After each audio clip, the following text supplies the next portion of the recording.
And the other thing I say to Europe, we will not allow a windmill to be built in the United States. They're killing us. They're killing the beauty of our scenery, our valleys, our beautiful plains. And I'm not talking about airplanes. I'm talking about beautiful plains, beautiful areas in the United States. And you look up and you see windmills all over the place. It's a horrible thing. It's the most expensive form of energy. It's no good. They're made in China, almost all of them.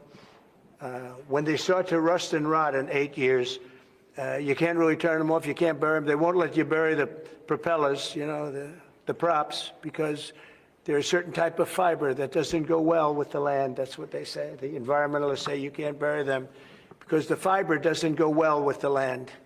In other words, if you bury it, it will harm our soil. The whole thing is a con job. It's very expensive. And in all fairness, Germany tried it, and wind doesn't work. You need subsidy for wind, and energy should not need subsidy. With energy, you make money. You don't lose money. But more important than that is it ruins the landscape. It kills the birds. They're noisy. You know, you have a certain place in the Massachusetts area that over the last 20 years had 1 or 2 whales wash ashore, and over the last short period of time, they had 18, okay? Because it's driving them loco. It's driving them crazy. Now, windmills will not come. It's not going to happen in the United States. And it's very expensive. And I would love to see. I mean, today I'm playing the best course, I think, in the world, Turnberry. Even though I own it, it's probably the best course in the world, right? And I look over the horizon and I see 9 windmills. It's like right at the end of the 18th. I said, isn't that a shame? What a shame. You have the same thing all over Europe in particular. You have windmills all over the place. Some of the countries prohibit it, but people ought to know that these windmills are very destructive. They're environmentally unsound, just the exact opposite. Because the environmentalists, they're not really environmentalists. They're political hacks. They're these political hacks. They are. They almost want to harm the country. But you look at these beautiful landscapes all over the, you know, the world. Many countries have gotten smart. They will not allow it. They will not. It's the worst form of energy, the most expensive form of energy. But it's the worst. Windmills should not be allowed. Okay. That's right. Windmills should not be allowed. That's what they say. How's it going, everybody? How are we doing tonight? Yeah, good. Got a bunch of stories all lined up. I did not stream last night because Joe was doing his interview stuff, and then he said he was going to go late and do stuff, so I didn't want to interfere, and I figured I'll take one night off, Thursday night. So I have a whole bunch of stories lined up from last night and today. I have today's all lined up, so I have 32 stories for today, which I don't know. Maybe we'll get to them all, maybe we won't. And then I have 37 from yesterday. So what I did was, because I listened to the chat, you guys told me that what you like is you'd like a definitive number instead of the 30 super chats of any size or whatever. Just give us a number. So I figured, and I thought long and hard about it, and I said, well, what I could think of is we'll just say, yes, I lost my razor. I didn't shave today. You could see it, right? Like here. Anyway, I'll make sure I get it for tomorrow. But I figured what I would do is I'll say $100 across any and all platforms, across YouTube, across Rumble, on Cash App, whatever, including memberships or anything like gifted memberships, anything like that, stickers, whatever. And we will go an extended show for 4 or 5, probably 5 hours or more, and get through all the stories for today and try to get through all the stories from yesterday too. So it's up to you guys if you want to do that. Otherwise, we'll go for probably, 2.5, 3 hours tonight. And we'll see. So I want to say hello to everybody who's here tonight. We have Trumpinator, Tika 65, What TF, Barbie World, hello, none of your business, what's up? That looks like everybody that's here right now. You don't have how many people. Please remember to hit the like button. Please subscribe to the channel if you're not already subscribed. And let's get the move on with this story here. First story of the Eva Aning. Hey, Jay Liebgott, how you doing? So, breaking news. President Trump was just informed that the jobs numbers are being produced by a leftover Biden official. Hey, Dumbbeard, how you doing? Yo, what's up? Who faked the job numbers before the election to try and boost Kamala's chances of victory. He just fired her. Dr. Erica McEntarfer. Wow. McEntarfer said that there were only 73,000 jobs added, a shock, but more importantly, that a major mistake was made by them. 258,000 jobs downward in the prior 2 months. Similar things happened in the first part of the year, always to the negative. The economy is booming under Trump despite a Fed that also plays games, this time with interest rates, where they lowered them twice and substantially just before the election. I assume in the hopes of getting Kamala elected. How did that work out? Jerome, too late Powell should also be put out to pasture. Mm-hmm. Thank you for paying attention to this matter. It's right there. Wow, you go figure. Look at that person, what they look like. You just look at them and go, oh, yeah, this person is a problem. This person is a problem. Mm-hmm. Every time I think you can't just make stuff up, they go and make it up. These people have no shame. Should have been on a long time ago. Hey, Rachel Boone, how you doing? Nice seeing you tonight, too. That's a man, baby.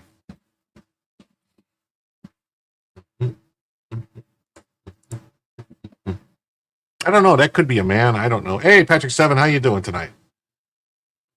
The job that never was. Why Trump fired Biden's BLS chief. A central pillar of democratic governance is the public's ability to trust its government statistics. Hey, No Jabsky, what are you doing? When federal agencies that provide economic data begin to drift, not just from accuracy, but from neutrality, the damage is twofold. Public confidence erodes and policy decisions float on clouds of fiction. President Trump's decision to fire the Bureau of Labor Statistics Commissioner Erica McEntarfer was not merely justified. Hey, Renee Collins, how you doing tonight?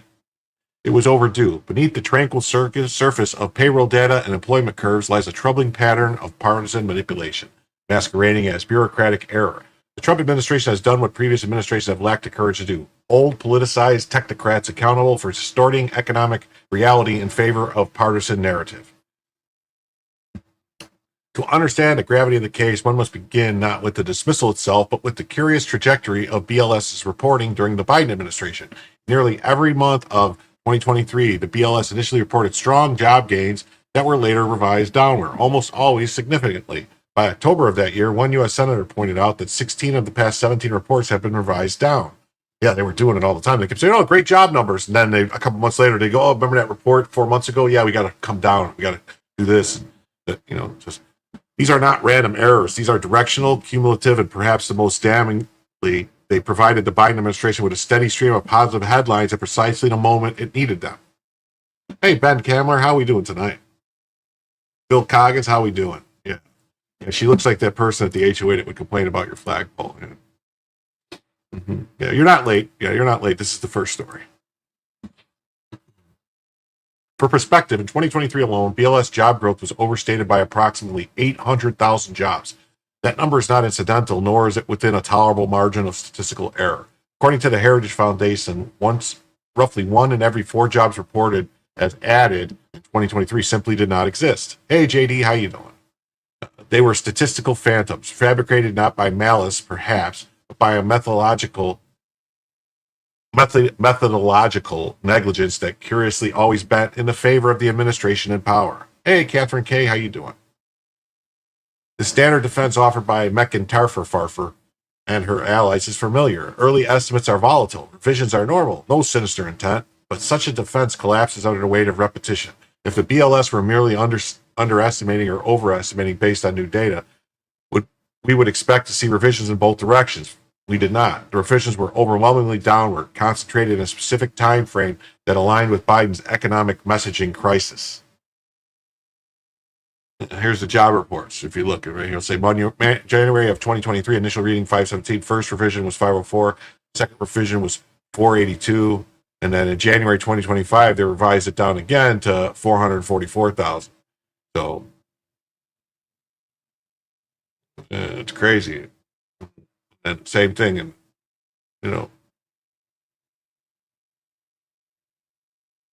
up, down, up. March of 2023. I mean, look at those numbers. These, being off by 178,000 here in September of 2023. That's crazy. That's nuts. That was right when the election was starting to kick off. And then in January 2024, look at that, 234,000 down. Wow, that's crazy. There's some big numbers getting revised down. This brings us to Erica McIntyre herself. Installed as the BLS commissioner in 2023, a former labor economist with stints in the Obama administration and at the Census Bureau's experimental data teams, McIntyre was no stranger to the mechanics of labor statistics. Her academic pedigree and technocratic veneer camouflaged what was, in substance, a partisan appointment. And while not every political appointee is a partisan actor, the fruits of McIntyre's tenure suggest that, at a minimum, she's tolerated, if not actively abetted, a process that manufactured the illusion of economic health while millions of Americans struggled under inflation, stagnant wages, and rising costs. Yeah, professional cook in the books, definitely. To put it in context, imagine a CFO who repeatedly overstated companies' earnings quarter after quarter, only to revise them down quietly after the stock prices had rallied. You would call that fraud. I think they would probably go to jail. CFO would be removed, investigated, and likely prosecuted for securities fraud. Yet McIntyre presided over the statistical equivalent of this deception and until now faced no consequences. Let us also dispense with the notion that Trump's action is unprecedented or dangerous. Federal agencies, even though staffed with predominantly by career officials, do not exist outside of the political sphere. They report to the executive, and when their outputs become corrupted by bias, even implicit, unspoken, or subconscious bias, the president is not only entitled but obligated to correct course. Accountability is not authoritarianism, it's governance. Moreover, the effects of this statistical sabotage are not abstract. False job numbers influence markets, shift public opinion, and shape legislation. When the BLS reported 262,000 jobs added, only to revise that number down by 100,000 a month later, the initial headline shaped the news cycle. By the time the correction arrived, the narrative had been set and the media had moved on. If the New York Times buried the revision on page B12, the White House had long since claimed victory on social media. Some might argue that Trump risked politicizing the BLS by firing McIntyre. But again, that assumes that the BLS under Biden was apolitical. It was not. What Trump has done is restore balance, and the July 2025 jobs report makes the case clearer than ever. The headline number was deeply disappointing, a stark reflection of McIntyre's legacy and her final report before being fired. But buried within the bleak top-line data was a significant achievement. Native-born American workers experienced their strongest July on record, with the employment rising by over 2 million year over year. Their employment now stands 1.8 million above pre-pandemic levels, outpacing foreign-born workers by 2.2 million on an annualized basis. Yeah. That shift underscores the tangible impact of Trump's immigration enforcement and redirection of opportunity towards American citizens. Mm-hmm. Hey, Taylor, how you doing? This is not a minor footnote, it's a monumental shift. For decades, immigration-driven job growth has masked the stagnation of native-born employment. But as Trump tightened border enforcement and focused economic policy on American citizens, the numbers began to finally reflect reality. For once, it is the native-born American worker who is seeing real gains. The American dream is becoming attainable again, not through statistical illusion, but through actual, measurable results. One might ask, what of the institutional safeguards? Why did the revision not trigger internal alarms? The answer is that in Washington, process often replaces principle.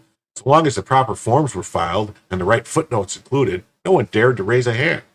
Bureaucratic inertia becomes a shield for the mediocrity. Or worse, under McIntyre, the BLS mistook routine for vigor and process for impartiality. Let us be precise. We are not alleging fraud in the criminal sense. Rather, we are accusing the BLS under McIntyre of a subtle kind of fraud. The fraud of allowing partisan momentum to infect empirical integrity. The fraud of issuing good news, is like false. The fraud of issuing good news, is likely false, and letting the correction fade quietly into bureaucratic obscurity. The fraud of abandoning the public trust in favor of political expediency. And let us anticipate the objective that this is all hindsight bias, that only with the benefit of later revisions can we now say the numbers were wrong. But that is precisely the point. The BLS should have known better. Or if it truly could not know, it should have hedged its headlines, tempered its tone, and emphasized the provisional nature of its findings. Instead, it chose to amplify the best case scenario month after month while quietly rewriting history in the footnotes. President Trump's decision to fire Erica McIntyre should be seen as a declaration that the American people deserve better. Not just better numbers, but better honesty, better accountability, better government. If we cannot trust the data that drives our policy, then we are building our economy on sand. The irony, of course, is that in firing McIntyre, Trump has restored more credibility to the BLS than she ever did while in office. The message is clear. Truth matters, even in statistics, especially in statistics. Oh, look at that. So Ag gifted 1 membership. That will go towards the goal. Hey, Steve Hillard, how you doing? Nice to see you. Let's see who got that while we're here checking it out. Let's see. It says, Love the Bearded received the gifted membership from Hank. It's very nice of you, Hank.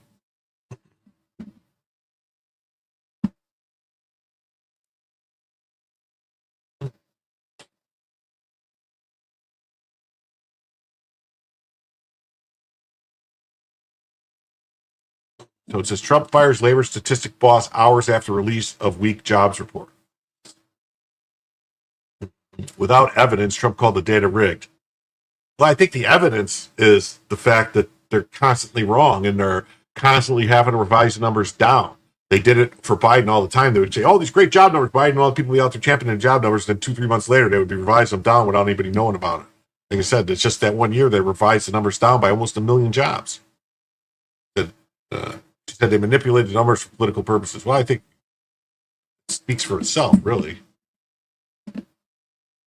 What happened? President Trump on Friday ordered the firing of the head of the Bureau of Labor Statistics hours after a stunning government report showed that hiring had slowed down significantly over the past 3 months. Just hiring of illegal aliens and hiring of just illegal aliens and non-native born Americans who was hired. Hey, 9 to go. Look at that Trumpinator with the coming in with the 10. 9 to go. It's actually less than 9, but I'm counting the dollars, but we're good. Thank you very much. I really appreciate the $10. Taking the Truth Social, he attacked Erica McIntyre, the commissioner of the BLS, claimed the country's jobs report are being produced by Biden appointee and orders administration to terminate her. We need accurate job numbers, Trump wrote. She will be replaced with someone much more competent and qualified. Important numbers like this must be fair and accurate. They can't be manipulated for political purposes. He intensified his attack in a later post, writing, in my opinion, today's job numbers were rigged in order to make the Republicans and me look bad. He didn't cite any evidence for his claim. He said in his opinion. So it's his opinion. And I don't understand why they do this. When someone gives us, in my opinion, they go, well, you don't cite any evidence. No, I'm giving you my opinion. BLS on Friday, when he reported that U.S. economy added just 73,000 jobs in July, well below estimates. And also said it revised the May and June numbers as they turned out to be lower than previously announced. An administration official told NBC News that McIntyre had indeed been fired. The firing sent shockwaves through Washington, which has already been rattled by waves of terminations through the nearly 7 months of Trump's second administration. Good, fire everyone. President Trump is once again destroying the credibility of our government. The credibility of our government by firing incompetent people. Look at her. Look at her face. She's incompetent. Look at those glasses. You can tell she's incompetent with those weird glasses. Get them out of here, weirdo. Firing an expert. Well, how did the experts do during COVID? How did them experts do? Do we trust the experts? We don't trust experts anymore. We want to see it. And if the experts fail, then we say, get out of here. That's it. We don't let people continue to fail and just go, well, they're an expert. And so they're experts at failing and getting shit wrong, I guess. Oh, what TF says, we have 3 people in the chat who haven't given a like. Please give a like. That means we had 32 likes. Oh, that's good.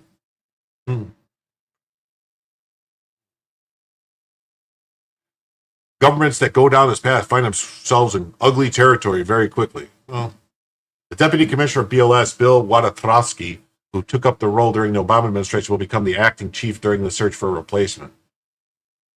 why is it these people that were the chiefs of it during the Obama administration still there working, and they're still like they just stay in there? Jay Lewitt goes, I was one, rectified. I'm slow, sorry. Phil comments, if I were Trump, I would have fired every military officer above the grade of 06 when I got in. I would have thought about firing quite a few of them. Like, yeah, big old. McIntyre didn't respond for a comment when they asked her. And, see, this is what I don't understand. It's the local NPR announcer December tonight. And yeah, I heard that National Corporation for Public Broadcasting is shuttering their doors. But here's what I don't understand. For years, they told us that the government was only supplying a very small portion of their money, that the money that the government gave them was only like 5 or 10% of their budget. So how, if then they stopped giving them that 5 or 10%, could they go out of business? So somewhere somebody's not telling the truth, right?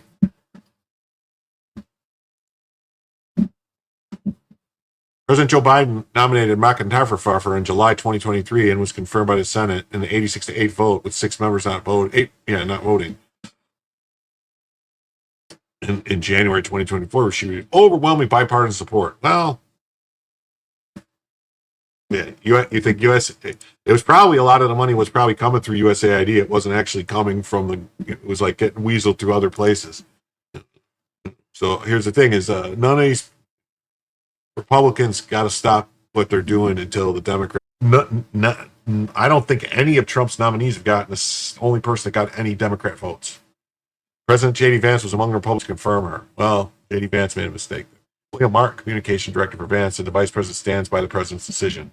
Vice President Vance is completely aligned with President Trump and was glad to see him dismiss the BLS commissioner. The BS commissioner. The only thing his confirmation vote indicates that he was at times willing to let nominations move forward, even when he disagreed with them. President Trump has the right to hire and fire people he wants to staff the government. He was elected in a landslide to run. And it's high time the left-wing activists in the mainstream media recognize that simple fact. McIntyre has spent much of her career in the federal government. Oh, yeah. See, all these people, they spend their career in the federal government. Throughout the last 20 years, she's worked in the Census Bureau, the Treasury Department, White House Council on Economic Advisors. Well, no wonder. The stream is stuck? What do you mean? I've been noting there's been like a lot of issues with YouTube today.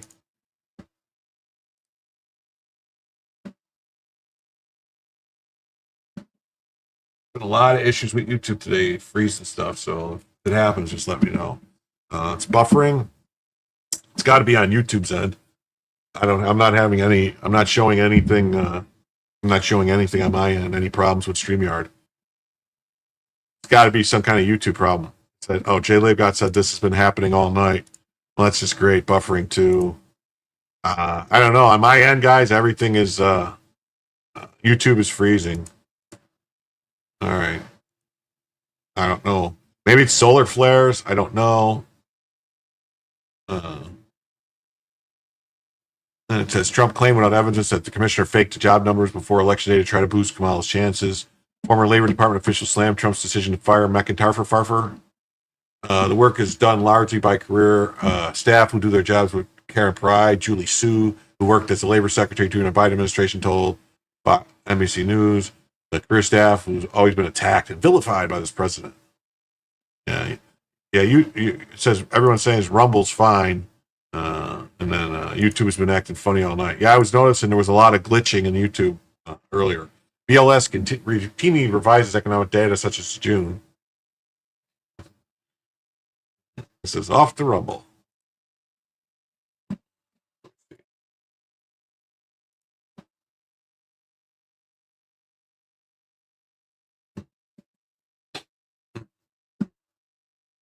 In May, the White House said April's jobs report proved that Trump was revitalizing the economy. In June, Trump posted great job numbers.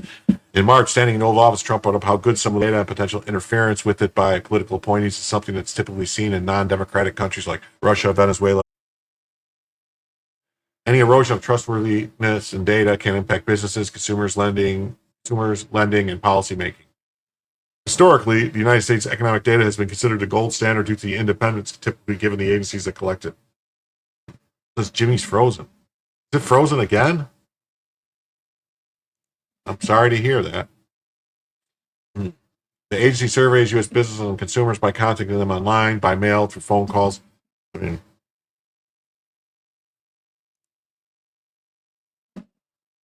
let me hold on. Let me check something real quick. Check something. Do a speed test just to make sure it's not me.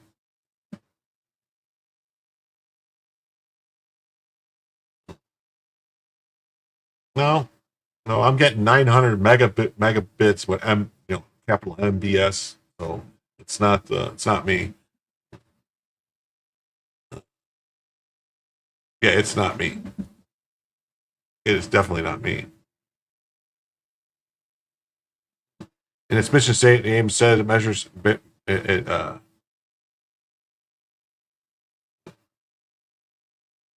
yeah, I can show you guys it's not me.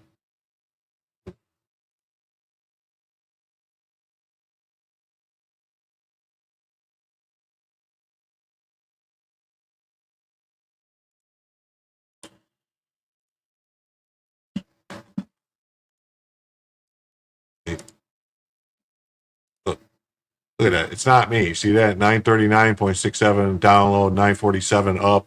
It's not me.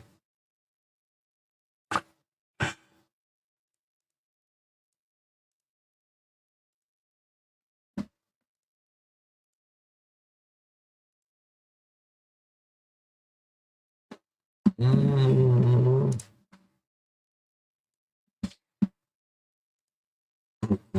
The accuracy of government data has always been in question due to sweeping government job cuts. Oh, so now they're going to blame it on job cuts? Mm-hmm.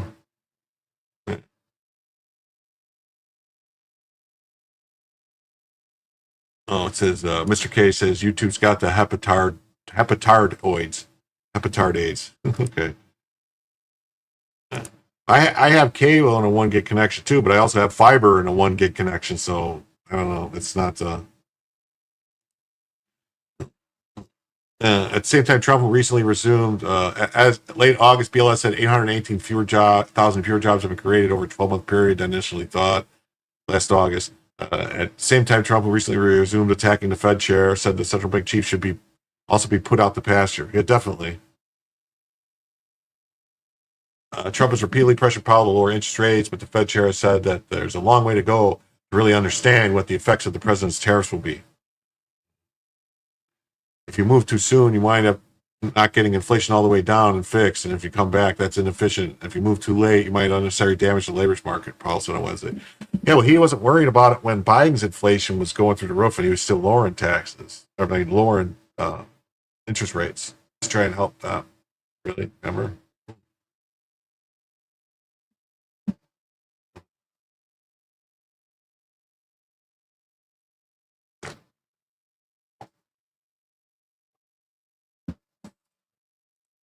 Yeah, the 80s were crazy because we had really high inflation coming out of the 70s. And so then we had interest rates all the way up like 9-10%, maybe even higher than that. I mean, I'm not sure. I wasn't really buying anything in 1980. I was a youngster.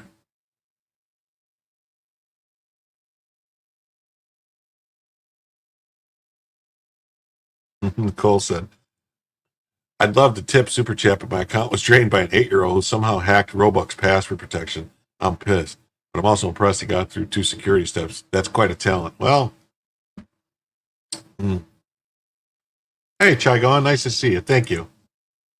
Well, Nicole, I appreciate it. Don't worry about it. It is what it is. You know?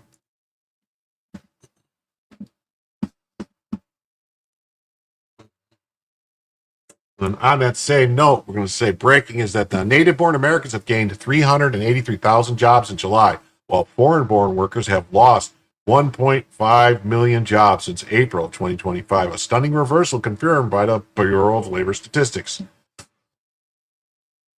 Mm-hmm. Don't believe it when I see H-1Bs canceled, numbers and offshore billing closed down. I'll believe it. Otherwise, it's BS. This person said, okay. Turns out when you stop rewarding illegal labor and start enforcing the law, Americans actually get hired. Wild concept. Does native-born Americans include anchor babies who are now in the workforce? It shouldn't. And once SCOTUS rules on this matter, it won't. These guys are throwing haymakers. Breaking, it's just been revealed that native-born workers are gaining hundreds of thousands of jobs, while foreign-born workers are down a whopping 1.4 million. Native up 383 for July. The universe is healing. Migrant workers are being removed. So here's a chart showing native-born going up, employment level, foreign-born going down, down, down.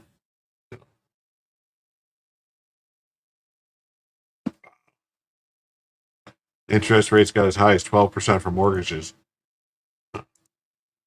20% mortgage, 12%. Yeah, I know stuff was very high back then. A lot of stuff.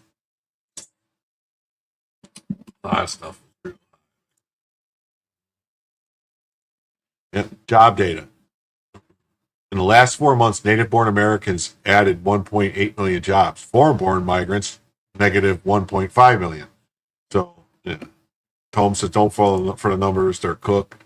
I don't believe any of the numbers, really. I know what I see as far as like signs and stuff, looking for work, stuff like that. That's what I look for, for looking, help line signs, stuff like that. She says numbers can't lie, Barbie World. Well, it depends on who gives you the numbers. They could lie about what the numbers actually are. We see like the job, like unemployment, foreign-born, and employment, native-born, and how it dropped down in the 2020 for the pandemic, and then it's been going back up, but it's been really, native-born. Look at the foreign-born levels; were crazy, and then.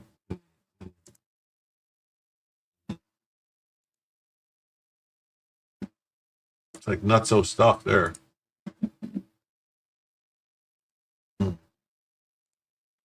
These numbers don't lie. America First policies are delivering while native-born employment surges, foreign-born labor participation collapses under a Biden era mismanagement. The big beautiful bill, H.R. 1, redirects $1.6 trillion from globalist bloat to American workers, providing strategic cuts plus growth first economics. Foreign-born labor force shrinkage, a symptom of DC's addiction to cheap labor over skilled immigration. Trump's model prioritized merit, wages, and sovereignty. No more exploiting migrants as economic band-aids. Real growth comes from empowering citizens, not importing dependency. Yeah, there, break them up. So got it right there. It says, figures don't lie, but liars figure. Yep, that's it.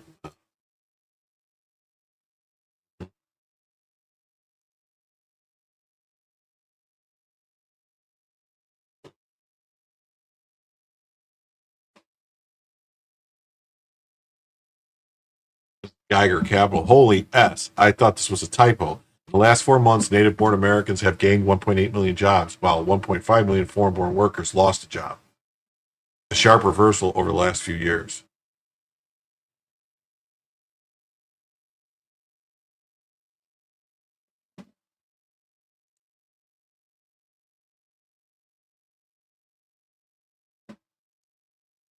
I specifically note legal plus illegal immigrants because the government does not separate the two groups in their data for foreign-born workers. However, based on the numbers, a large percentage are certainly illegal immigrants. Yeah, there's going to be a lot of white-collar jobs in peril because of artificial intelligence. And also, you should look in. I don't remember exactly what it's called, but there's this theory, or like, and that it's basically what Elon Musk used when he took over Twitter, and what he tried to tell the government is that 80% of the work in any large organization, any business, anything like that, that 80% of the work is done by 20% of the people, and so and that the other 20% of the work is done by the other 80% of the people, or maybe some of them aren't doing any work or whatever. And so you try to identify the people that are doing the mass majority of the work, keep those people, and then get rid of the people that are doing the little work, and then you try to figure it out. And that's what he did with Twitter. But I don't know if that's going to continue. Foreign-born are persons residing in the U.S. who are not U.S. citizens at birth. Specifically, they were born outside the U.S. or on outlying areas such as Guam or Puerto Rico, and neither parent was a U.S. citizen. The foreign-born population includes legally admitted immigrants, refugees, temporary residents, temporary and undocumented immigrants. See, how can undocumented immigrants work when they don't have authorization to work? See, something doesn't make sense. Survey data, however, does not separately identify persons in these categories. Data from BLS. Yeah, see.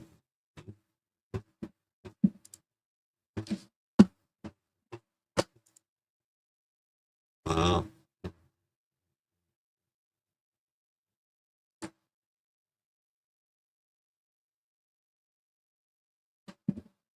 wow, some good numbers right there. Trump delivers for American workers. Native-born jobs surge while illegal immigrant. Oh, Patrick Stebbins says, here says, I was a function company and they're definitely getting ready to lean into AI. AI will take at least 20% of office jobs in 3 years. Yeah, it will. There's a lot of stuff. You're still going to have to somebody verify stuff, but yeah, there's going to be a lot of stuff that make stuff more productive, I think. You're still going to have people to check it. Over the past several months, American workforce have gained more than 2 million jobs. Accounting for this surge comes as foreign-born employment has declined, signaling a strong reversal of the trend in recent years. Okay, Break 'em Up says it's the. Wait a minute. Oh, so it's not a young kid. This is an older kid. Says, yeah, thankfully my payments went through before he figured out how to do it, but he spent over $800 in one night. I'd take his computer away, but he's. If it's frozen Barbie World, if the screen is frozen Barbie World, you're going to just refresh or come back in and out. YouTube's having problems.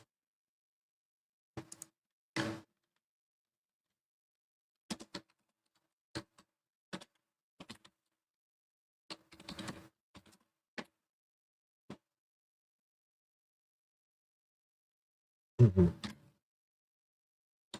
Yeah, refresh. I'm typing in the chat right now so people know. Refresh or exit and come back in.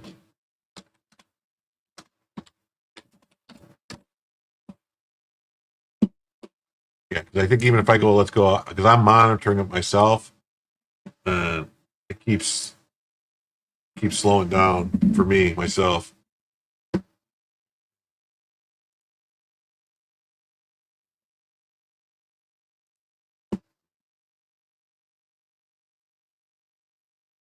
Over the past several months, the data undercuts the narrative that immigration is necessary to sustain job growth and instead reinforces what many conservatives have long argued.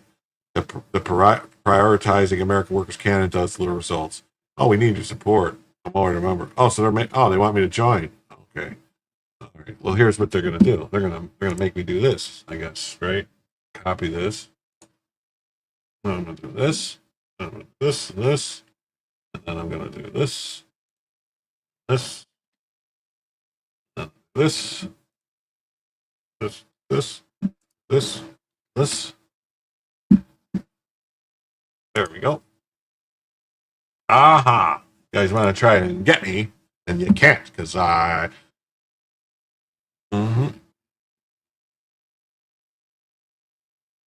According to the data released Friday by the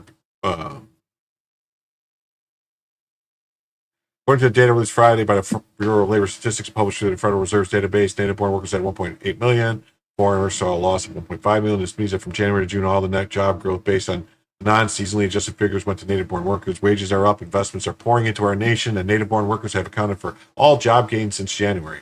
That's a result of strong immigration policy. Most recent data from the BLS shows that employment among American-born workers rose by about 383,000 in the past month. So if American-born workers rose by 383,000, isn't that a good thing? At the same time, that number of foreign-born workers dropped by roughly 467,000. Since March, the overall migrant labor force, including both legal and illegal immigrants, has seen a decline of about 1.7 million jobs. Since the president took office, he's created about 2.5 million jobs for Americans, whereas we've eliminated about 1 million jobs by foreign-born workers. That's a result of a strong immigration policy, of a strong border policy, keeping America safe.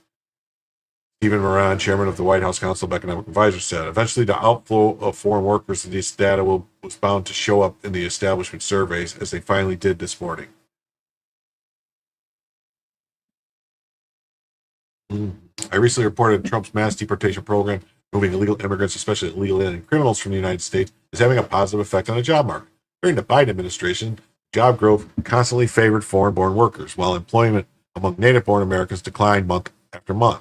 As a result, the overall increase in jobs largely benefited non-native workers. Under President Trump, however, that trend has reversed. Native-born Americans are now seeing the bulk of the job gains. This shift reflects a broader change in policy direction, with Trump's approach putting American workers at the center of the labor market once again. Well, that's good news, right? Everyone wants that. Everyone wants jobs. Everyone wants people to be able to work and stuff and make good money.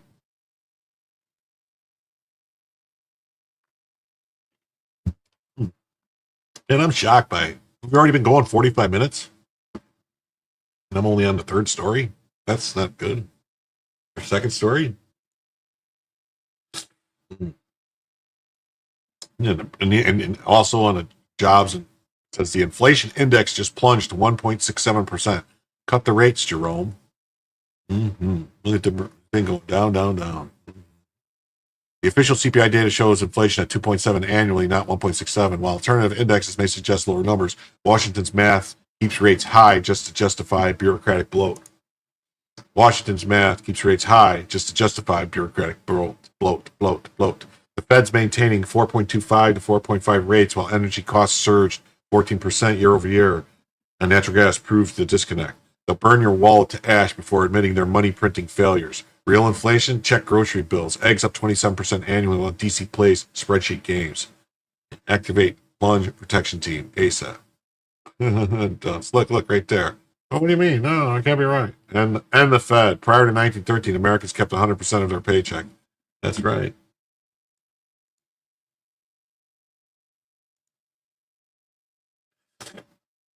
Now we're going to jump into another story. This story is about crazy judges. Crazy judges. La la la. A federal judge has blocked Secretary Noem's move to terminate temporary protective status for Nicaraguan, Honduran, and Napi. I think it's Nepal immigrants, finding the cancellation was likely rooted in racial animus. I don't understand. Look at this thing. The freedom to live fearlessly, the opportunity of liberty, the American dream. That is all the plaintiffs seek. Instead, they are told to atone for their race, leave because of their names, and purify their blood. The court disagrees. This judge needs to be impeached immediately. This is insanity. This is not how it works. Everyone wants to come here for the dream, so we just got to let them all in because the judge says otherwise we're racist, huh? Pending before the courts, the plaintiff's motion to postpone the effective date of agency action. Defendants filed the opposition. The plaintiffs filed a brief. The court heard the oral arguments. Having considered the parties' briefs the relevant legal authority, and for the reasons below, the court grants the motion to postpone. The court orders that the TPS termination shall be postponed to preserve the status quo until a hearing on the merits, November 18th, 2025. Postponement will be subject to the extension at November 18th, 2025 hearing. No, that's ridiculous. Mm-hmm. Instead, we are told to atone for their race, leave because of their names or purify their blood. Maybe the most insane and ridiculous sentence ever to appear in a federal judicial opinion. It's crazy. Not so. When are we going to start impeaching judges? Senate's busy enough. We abolish a bunch of lower court judgeships in one stroke and then create a bunch of new ones.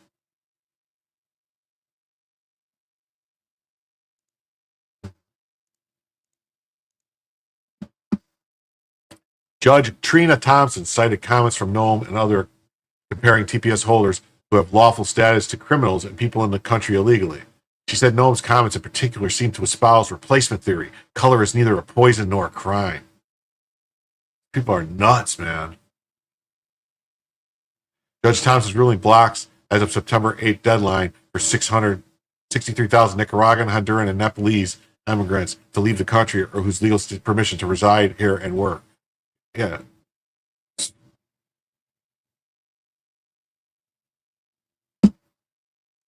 Doesn't she know Nepal's not a real place? It's like Narnia or Mordor. Someone buy this crazy chick a map.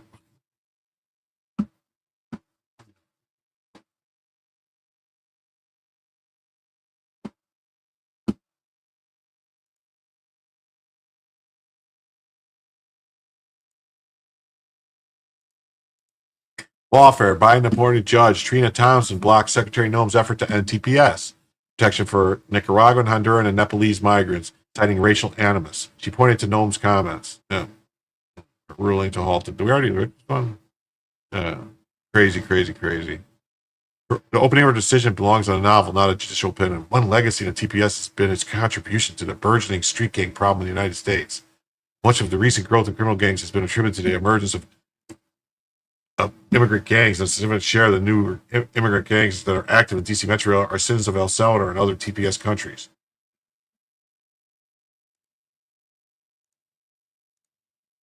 One of those random facts you learn reading court opinions that is just absolutely wild. Temporary protective status has been in place for Honduras and Nicaragua for 26 years because the weather is bad there.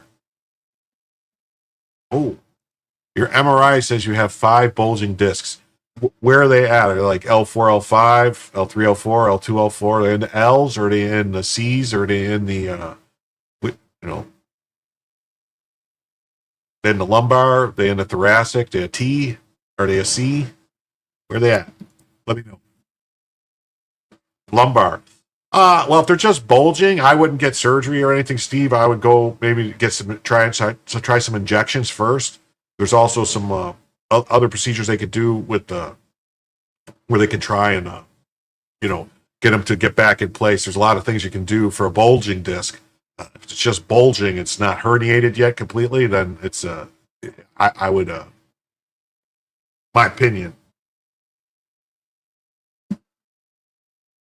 Just a joke, Jim. Nepal is real, but it is a toilet. Oh, I know. It's right there by India. Hey, look at that. A $4.99 super sticker from Barbie World. So we're on our way. We're on our way here.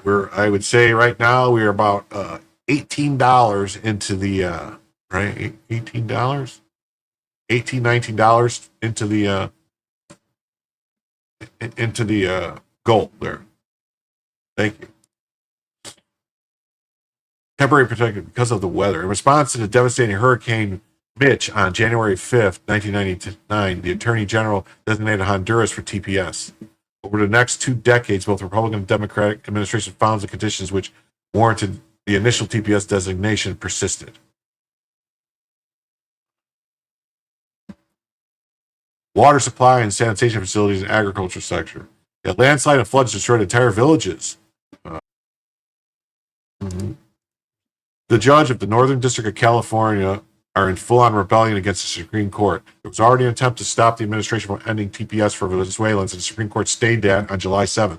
Now a different judge, Trina Thompson, in a case materially indistinguishable from the Venezuelans, Nicaragua, and Nepal, again enjoining the administration from trying to put his foot down. For all the nonsense talk of President Trump defying court orders, it's the liberal lower court judges, I would say the liberal, tyrannical, inferior lower court judges like Trina Thompson who are defying the Supreme Court.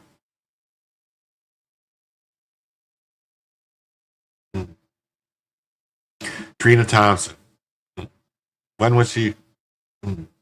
Says assumed office August 5th, 2022, appointed by Joe Biden. Oh, what do you go figure? Am I going to cover Mayor Betts clean out homeless camps? I didn't see anything about that, Pat Hacker. Did that happen today? I did not see anything about that. So, the only thing to do is for Speaker Johnson and the House to be in a process of funding the federal courts, not to mention the Constitution, which leaves just the Supreme Court to do the work. If they can't control the lower courts judges will have to be removed from our judicial system. The state courts will have to take on more cases. What's to say? Liberia was established in the early 1800s as a place to resettle freed African American slaves. The American Colonization Society, founded in 1819, drove this effort, believing the free black people couldn't integrate into American society. They negotiated with the local African leaders to acquire land, founding Monrovia in 1822. By 1847, Liberia declared independence. No other African territory was explicitly bought for this purpose, so similar resettlement ideas floated around like Sierra Leone for British freed slaves. I don't know what this means. What does this have to do here? Judge Roberts allowed far too much. I don't know what that means. Why it's there.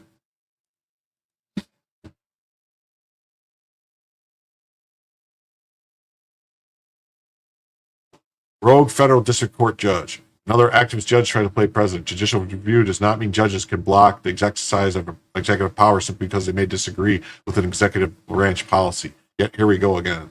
That's right.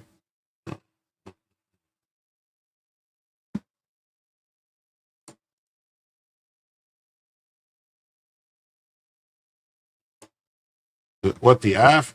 Biden judges blocked President Trump from removing temporary protected status for 60,000 aliens nationwide. SCOTUS needs to step in. The nationwide injunction is still going strong. Coup. The ruling is judicial activism at its worst. Unelected judges blocking lawful immigration enforcement. to protect foreign nationals over American sovereignty. Temporary protected status was never meant to be permanent, yet Biden-appointed judges weaponized it to override DHS's authority. Secretary Noem correctly determined Honduras and Nicaragua were covered from Hurricane Mitch. Yet courts ignore the facts to sabotage border security. The injunction forces taxpayers to subsidize 60,000 plus non-citizens indefinitely while Biden's judiciary fabricates racial animus claims. SCOTUS must crush this overreach and restore the executive power to end the abuses of humanitarian programs. Every day this farce continues. It incentivizes more illegal migration and burdens communities.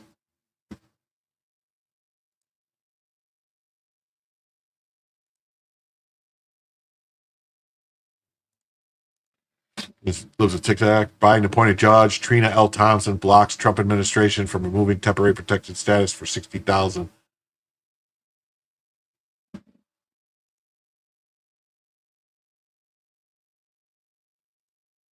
It says Judge Thompson's ruling is just elections at worst, prioritizing nationals over American sovereignty. The program was meant to be temporary, not permanent. Loophole for legal stays by blocking Trump's enforcement. This Biden-appointed judge undermines immigration laws to protect our borders. The Supreme Court already exposed this pattern when they sabotaged Trump's USAID freeze, letting billions vanish overseas instead of funding domestic priorities. Every day these programs remain open. Taxpayers foot the bill for lawbreakers while our own communities suffer. Courts don't get to rewrite policy, enforce the law. The pattern is just overreach and misplaced priorities demand a hard look.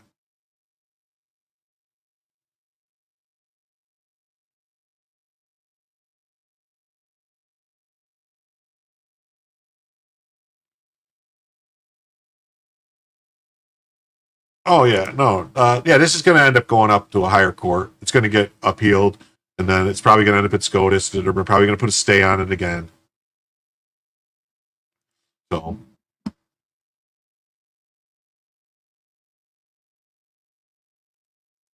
Supreme Court ruled that it was completely unconstitutional for these federal district court judges to issue nationwide injunctions. The judges are doing something unconstitutional. Ignore them.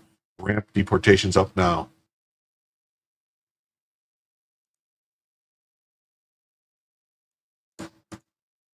It says, wherein a federal judge argues that terminating TPS protections for non-citizen is akin to the transatlantic slave trade.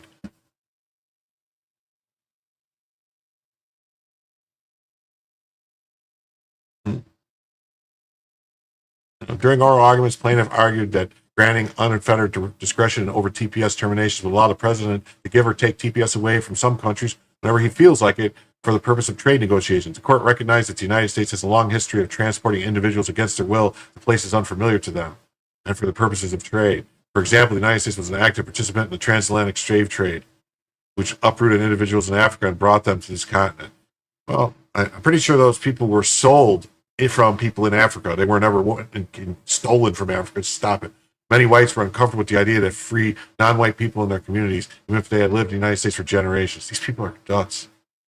How did this person get on the federal bench? Plaintiffs allege TPS holders are facing imminent loss of legal status. As a result, they've already been forced to make an impossible choice whether to return to a country in crisis, remain in the United States without lawful immigration status, or uproot themselves again to find refuge in some third country.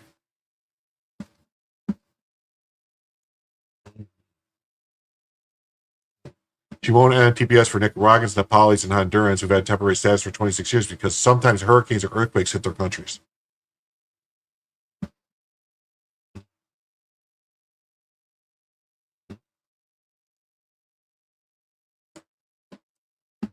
When the American people will elect Republicans, their will is not respected by the governing class who use racism as an excuse. Federal judges have blocked Trump 121 times this year, by my count, on 96 of his decisions. I write solely on how the red states can escape this tyranny. Look at all these things. SCOTUS block membership. This. It's just not so, man. Not so. We are living in judicial tyranny.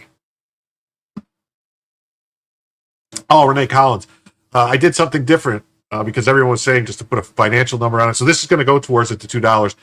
So that is it's just a total of $100. So we got right now we are at $20. So with the one gifted membership of $3, I think it's $3, $4, $3, and then 5, 10, 20. So we got $80 to go. Oh, Rumble rants count too. Yes, rumble rants do count too. Is there not rumble rants? Let me look. Rumble rants count too. So does if anyone cash apps me money, that counts. No rumble rants. But yeah, any cash app money would count also.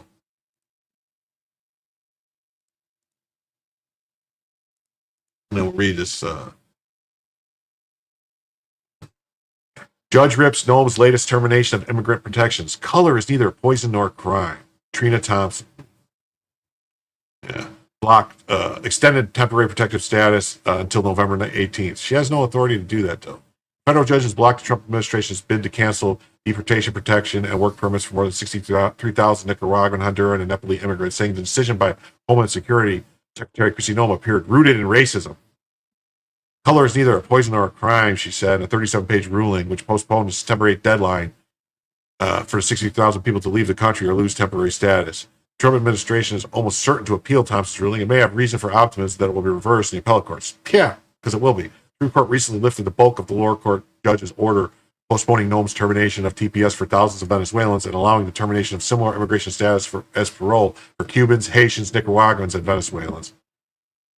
Still, Thompson's accusation of racism by senior Trump administration official concurred with the claims of advocates who have described the president's mass deportation agenda as an effort to target people of color. No, it's an effort to target people in the country illegally. What? San Francisco-based Biden appointee accused Noem of using terminology drawn from the discriminatory belief that certain immigration populations will replace the white population. The judge also pointed to the language Donald Trump used on the campaign trail in 2023, denouncing immigrants for poisoning the blood of our country. Hey, J.H. Swalback for 10 says, someone needs to run a Doge-style audit of these people and see how many of them are receiving some sort of federal cash aid. I'll bet there's still a lot of them been on it for 10, 15, 20 years. Yeah, probably all of them.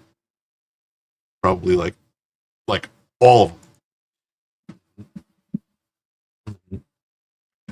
And she said Trump and Noem and others have conflated TPS recipients who are admitted into the country legally with criminals. The freedom to live fearlessly, the opportunity of liberty and the American dream that many seek. Instead, we are told to atone for their race, leave because of their names or purify their blood. In her preamble of her ruling, the court disagrees. Trump's conclusions echo those of another San Francisco-based judge, Edward Chen, in a March ruling. The Obama appointee described Noem's rationale for any protection for Venezuelans as a classic example of racism. Thompson's decision Thursday extended the TPS status for. Let's see, that's what they're not. That they said this, but what they're not saying is that this was the ruling that the Supreme Court said, no, you don't know what the fuck you're talking about, and it gets to go into effect. That they put a pause on that guy's ruling. So, Thompson's decision Thursday extended TPS for Honduran and Nepalese until November 18th. She said she planned to hold a hearing on the date to consider further relief. Spokesman for the Department of Homeland Security did not immediately respond to requests for comments. According to statistics released this year, almost 53,000 Hondurans, 3,000 Nicaraguans, and over 7,500 Nepalese have TPS protection. Those groups are dwarfed by the population of Venezuelans, which is 600,000. Under the 1990 law creating TPS, the status is supposed to be temporary and linked to dangerous conditions. So both Republican and Democrat have extended some of the protections for years and even decades, leading to some TPS holders putting down significant roots in the U.S. The initial TPS designation for Honduras and Nicaragua came in 1999 during the Clinton Hurricane Mitch. The Paul was given TPS now. You have to claim asylum. The judge finds racial and discriminatory to a New York Times opinion piece. Restoring integrity to our immigration system to keep our homeland and its people safe. That is all we and the American people who elected Donald Trump in a landslide election seek. Tricia McLaughlin. TPS was never meant to be a de facto asylum system, yet that is how previous administrations have used it for decades. This is yet another example of how out of control judges are race baiting to distract from the facts. And President's constitutional vested power of Article 2. We will appeal, and we expect the higher court to vindicate us. Who's dead, Jim? The ruling is a reprieve for 60,000 immigrants who have been allowed to live and work in the U.S. under the TPS program.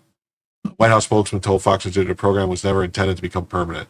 TPS status is by definition temporary. It's never intended to be a pathway to permanent status or legal residency, and no bizarre analysis from radical judges will change that fact. This judge simply does not have the lawful authority to review TPS designation. The Supreme Court already affirmed in prior rulings that extensions of TPS are committed by law to the discretion of Secretary of Homeland Security. These rulings read like a left-wing fever dream, not a serious judicial opinion. Ultimately, the lower court's ruling will not stand, and we look forward to an ultimate vindication. Trump administration was poised to end the protection. TPS was set to expire in September. The decision to end TPS for the two nations comes after the DHS determined the same status for Haiti and months after terminating TPS for Venezuelans. A federal judge has since blocked the termination amid an ongoing legal battle. In a ruling, Thompson noted that statements made by Noam cast illegal immigrants as invaders or criminals. Yeah, illegal immigrants are invaders and criminals. Every illegal immigrant is an invader and a criminal. Although the Secretary's statements may appear innocent or only mildly offensive to one who is not a member of a targeted group, the statements are in reality intolerable abuse or threatening when understood from the perspective of a plaintiff who is a member of the targeted group, she thought. She wrote, whatever. DHS noted that some of the people who exploited the TPS program include several Hondurans with convictions for aggravated assault, possessing, selling, or manufacturing a dangerous weapon, sex crimes against children, domestic violence, and resisting arrest. In May, the Supreme Court sided with Trump in ruling that lifted a San Francisco judge's injunction that temporarily blocked TPS, terminating TPS for Venezuelans, paving the way for the administration of legally revoked TPS for subsequent nations. TPS allows individuals from country as affected by natural disasters, war, and other dangerous, unusual circumstances seek refuge in the U.S. The program can be renewed in 18-month increments. Yeah, well, it's not being renewed. I don't know. Here's the wackadoos order.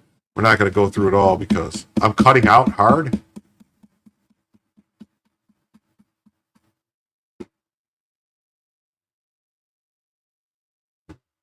Freedom to live fearlessly. She's nuts. Having conceded that each individually named plaintiff has not suffered any felony or misdemeanor convictions, nor have they violated the law and have been. Without TPS, SK would not be able to support herself financially. Would be forced to abandon her plan.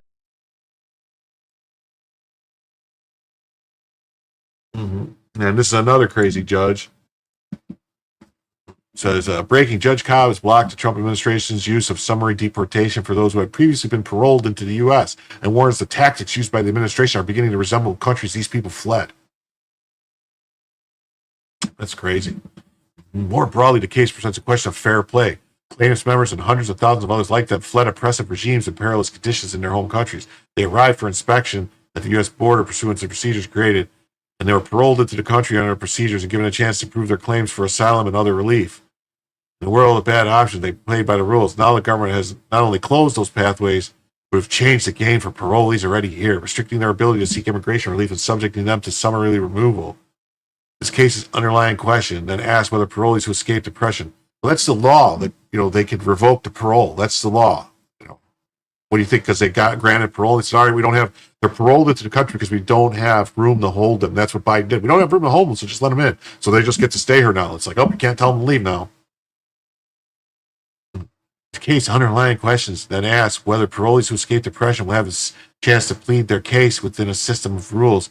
Alternatively, they will summarily be removed from a country that, as it swept up at checkpoints and outside courtrooms, often plainclothes officers without explanation of charges. They only look more and more like the countries they tried to escape. I don't know. Jim needs to hire one of those ASLN guys. What's an ASLN? You talking about ASMR guys? Renee Collins says Rumble has not cut out once. Well, that's good. That's good to know. It's good to know that Rumble's going strong. Oh! It says Lady Blue Renee gave $20 in Rumble. So there we go. Thank you very much. Who made this chart? Thank you very much. So we'll put that towards the total. Most definitely. So that's 40, I believe 50. That comes out to $50. So we're halfway there. Right? Yeah, we're definitely halfway there. About $52, I think we'll say, is towards the goal. That's you? Oh, thank you. Thank you very much. So we're more than halfway there. But I have to say goodbye to Twitter. I just realized we've been going an hour and 11 minutes, and I have not shut Twitter off yet. So Twitter, if you're on Twitter, X, whatever you want to call it, and you want to see more of the show, come on over to YouTube or Rumble or Instagram or Facebook. But for right now, Jim's going to tell you goodbye on Twitter X. Okie dokie schmoky.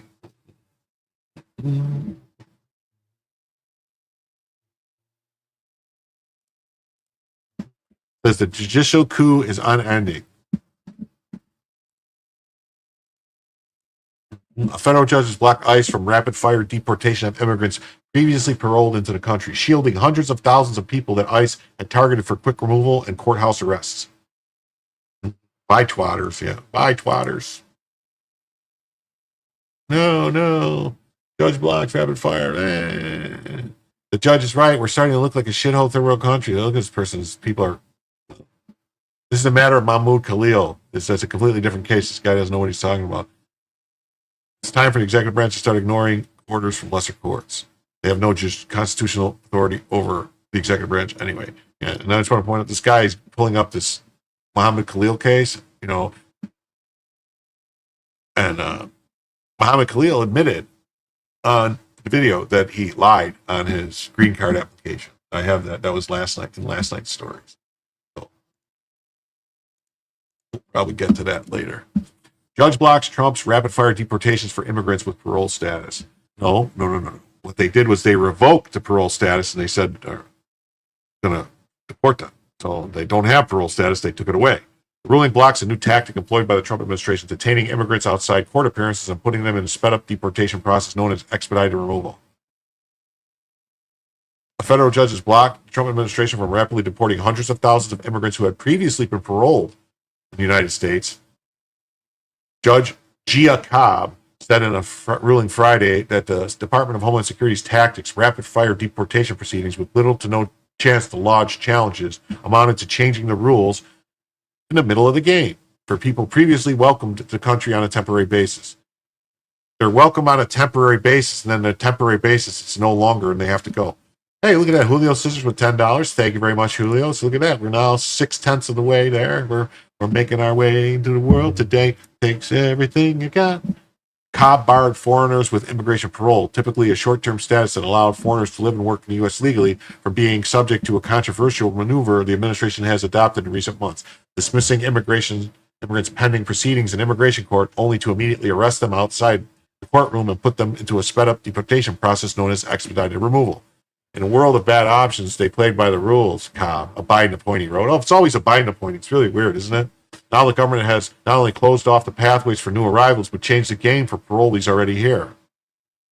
This new tactic arrived amid pressure within the Trump administration to ramp up arrests and support President Trump's mass deportation agenda, a detail Cobb cited in her ruling. But she said the basis for the expansion of expedited removal and for targeting those previously granted parole exceeded the administration's legal authority and was arbitrary. No, it doesn't, and it's not arbitrary.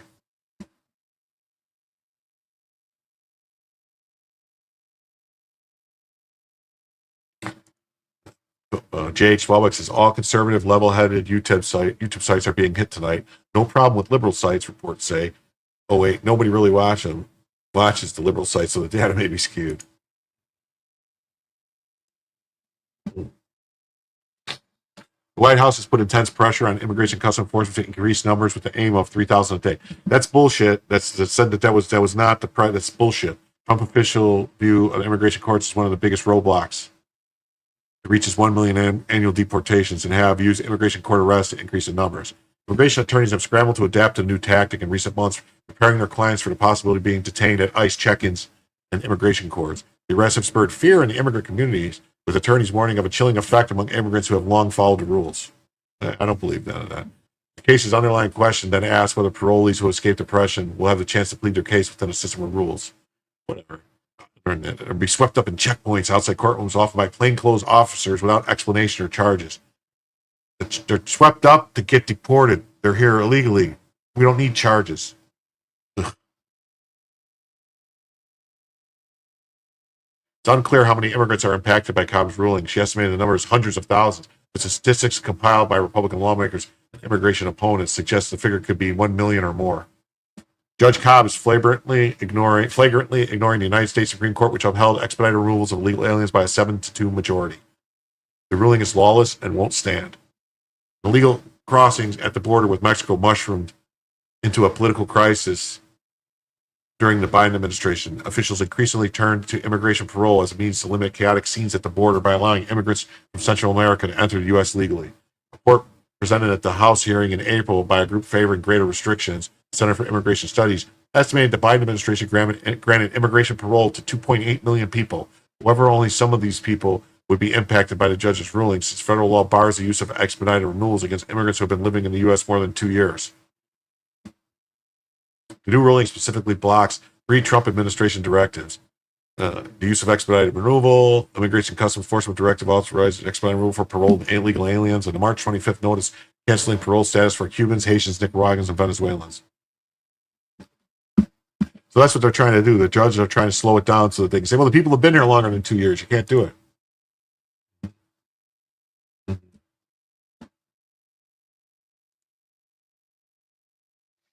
All right, on to the next story. Racism. There is evidence emerging that the Cincinnati attack on the white tourist and single mother was a premeditated hate crime. Prosecutors told the judge that Jermaine Matthews and his co-defendants set up the attack and then ambushed the victims. Yeah, we heard that. Remember that it was. They said it was. We're gonna mess with these Russians. That's what they said. I followed an author named Colin Flaherty for 2 decades. He posted about how the left covers up and excuses violent crime in the local government. It's got far worse. This was said on video that they targeted them for their perceived nationality, calling them Russians. That makes it a hate crime.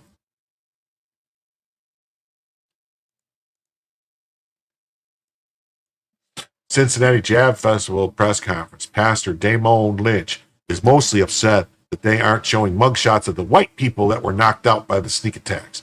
These idiots are actually doubling down on this. Yes.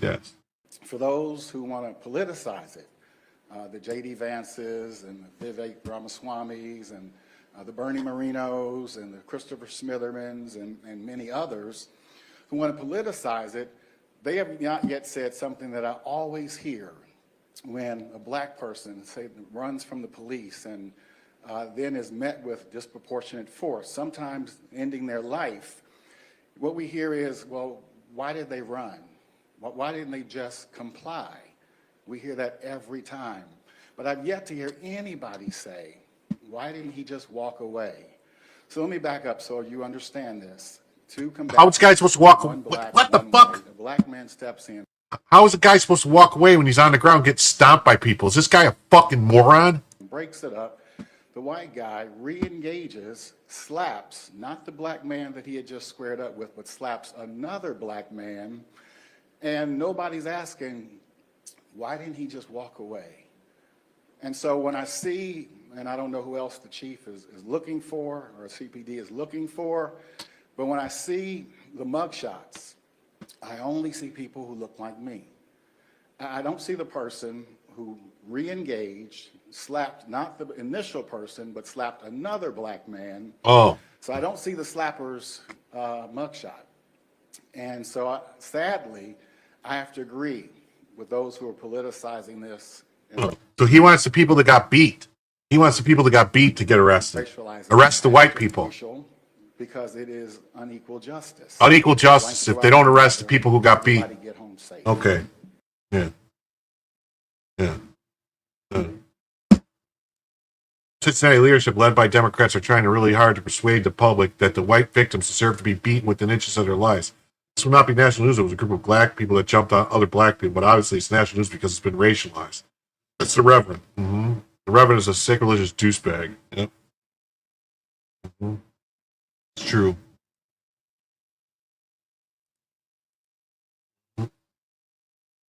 Yeah. Here you go, Pastor Dumbass. Here's the mugshot of the woman. Cincinnati PD has arrested this woman for getting her face in a path of fists and feet of peaceful music lovers. Wow. And this is another one. City council member Scotty Johnson slams the media for portraying the attack in Cincinnati as black on white. And black and white people trying to knock each other's heads off. So there's another one, right? You run a loop where you have national leaders that are speaking, showing black and white people trying to knock each other's heads off. What role do you play, media, in continually showing that level of violence? What role do you play in quoting misdirected national leaders talking about a city that is on the right track. No, but it's they're not. doing everything they can to try to take us off the track. What role do you play, media, in that? And what you'll say, and let me finish, what you'll say is you're just reporting the news. But I'll say to you, when you continuously show a loop and you continuously report misguided, misdirected national leaders trying to slam our city, you have to ask your question. You got to ask yourself, what role are you playing? Wow. I cannot believe these people. I really can't. Yeah. Let's see. What's it say? It says 59,778 white on black violent crimes, 547,948 black and white violent crimes. Adjusted for population size, black people commit violent crime against white people at a rate of 41 times that of the reverse. Wow. The party told you to reject the evidence of your eyes and ears. It was their final, most essential command. His heart sank as he thought of the enormous power arrayed against him, ease with which any party intellectual would overthrow him in debate. The subtle arguments which he would not be able to understand, much less answer, and yet he was in the right. They were wrong, and he was right. The woman was trying to break up the fight and was sucker punched by a disgusting loser. Is Scotty Johnson defending this? Yeah, obviously he is. Obviously he is. That's that story. On to the next story. The Supreme Court is set to consider ending Democrats' race-based gerrymandering schemes. That's right, people.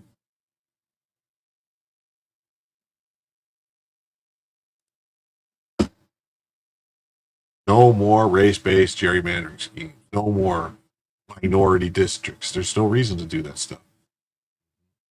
No more schemes used to draw voting districts based on race in a case that could eliminate dozens of Democrat-held seats and give Republicans a major edge in future elections. How isn't this already unconstitutional? Sounds pretty insane and racist to me.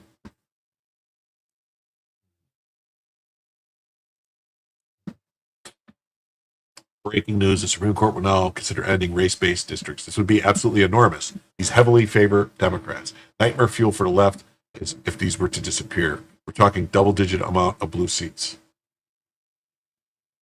They never cared about representation. It was always about rigging maps to guarantee power. Race was just the excuse, merit over manipulation. Let the seats fall where the votes are, not where the DNC draws the lines. They should end race-based districting. It's like affirmative action for voting. It's not constitutional, violating the Equal Protection Clause. More importantly, it dilutes the votes and accuracy of representation within counties, within states. Big issue. We'll see. No one even called an ambulance. She had an Uber home. Yeah. It's brutal. It's brutal.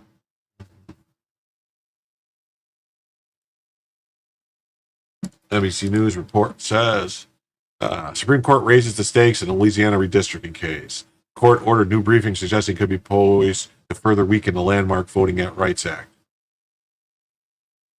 The Supreme Court on Friday expanded the scope of a Louisiana congressional redistricting dispute that has been pending for months by ordering new briefing on a legal question that could further weaken the landmark Voting Rights Act. The court issued an order asking the lawyers to address whether, in seeking to comply with the 1965 law that protects minority voting rights, Louisiana violated the court's Constitution's 14th and 15th Amendments enacted after the Civil War to ensure black people were treated equally under the law. If the court rules that the state did violate the Constitution, it would mean states cannot cite the need to comply with the Voting Rights Act if they use race as a consideration during the map redrawing process as they currently can. Rick Hazen, an election law expert at UCL's law school, wrote in an election law blog that the order appears to put constitutionality of the Section 2 of the Voting Rights Act into question. That provision bars voting practices or rules that discriminate against minority groups. The Supreme Court's 6-3 conservative majority is often receptive to arguments that the Constitution is colorblind, meaning no consideration of race can ever be lawful, even if it's aimed at remedying past discrimination. Yeah, you don't remedy past discrimination with future discrimination. In 2013, the court struck down a key provision of the Voting Rights Act in a case from Alabama and further weakened it in a 2021 case from Arizona. Justices heard arguments in the Louisiana case on a more technical, less contentious questions in March that was originally expected to issue a ruling by the end of June. Even then, the constitutional issue loomed large. The new order did not indicate whether the court will hear another round of arguments before it issues a ruling in the case. The Louisiana map in question, which is currently in effect, includes 2 majority black districts for the first time in years. The complicated case arose from litigation over an earlier map drawn by the state legislature after the 2020 census that included just 1 black majority district out of the state's 6 districts. About a third of the state's population is black. Civil rights groups, including Legal Defense Fund, won a legal challenge arguing the Voting Rights Act required 2 majority black districts. But after the new map was drawn, a group of self-identified non-African American voters led by Phil Clay and 11 other plaintiffs filed another lawsuit saying the latest map violated the 14th Amendment. As recently as 2023, the Supreme Court reaffirmed the Voting Rights Act in a congressional redistricting case arising from Alabama, but conservatives raised questions about whether key elements of the law should ultimately be struck down.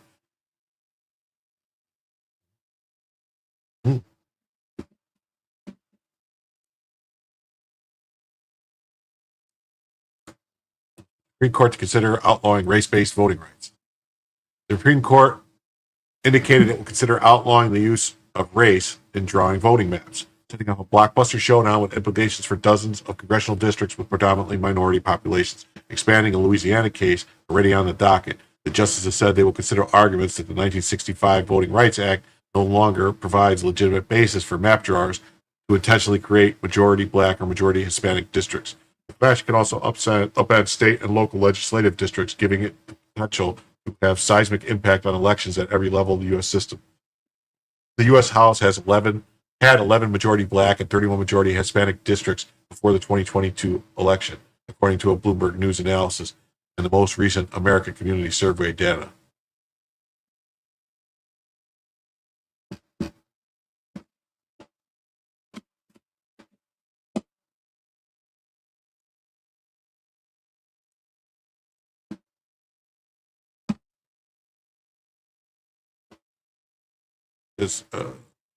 SCOTUS could be set to end key protection for minority voters. The U.S. Supreme Court escalated the high stakes of redistricting battle in Louisiana by ordering new briefings on whether potentially creating a second majority black congressional district to comply with the Voting Rights Act might violate the U.S. Constitution. The court's order Friday directs both sides to submit supplemental briefs on whether the state's intentional creation of a second majority minority congressional district violates the 14th or 15th Amendments. The order suggests that the court's conservative majority could be ready to make a sweeping ruling that creating districts in which minority voters can elect their representatives of choice under Section 2 of the Voting Rights Act is unconstitutional. What about the other people in the district? It just seems like weird that you're basically saying that you're going to set this district up, and it's like, okay, we got to have this majority, these 2 majority districts. But so what if there's people that aren't that race in that district? Aren't those people then the minority in that district, and then their rights are being violated? I mean, it seems like, kind of seems like it should just be like all voting districts should be done like automatically. It should be like starting in the top left corner, come down and like making squares. It's like, okay, this is how many people will block it off. This many people block it off. There shouldn't be any of these gerrymandered things. Gerrymandering should be unconstitutional. If the court rejects the idea that the VRA serves a compelling interest, it would become increasingly difficult to protect minority voting power. Previously, Supreme Court rulings in cases like Cooper versus Harris and Allen versus Milligan have made it clear that states can consider race when drafting districts to comply with Section 2 as long as it's not the predominant factor. The court's move comes months after a federal court struck down Louisiana's remedial congressional map on the grounds that it was unconstitutional race gerrymandering, even though the legislature passed it to fix prior Voting Rights Act violation. In Louisiana, black residents make up nearly 1/3 of the population, yet we're previously unable to elect candidates of their choice. We're able to elect candidates of their choice in just 1 of 6 congressional districts. See, this just basically says that all racial people are only going to vote for those racial people. This seems like it's really, if they make up almost 1/3, why would they get 2 districts? Because what about the other 2/3 of the people? They don't get 4 districts. I mean, they're more than 2. I don't know. Creation of a second black majority district was widely viewed as a minimum requirement for fair representation. Not by me.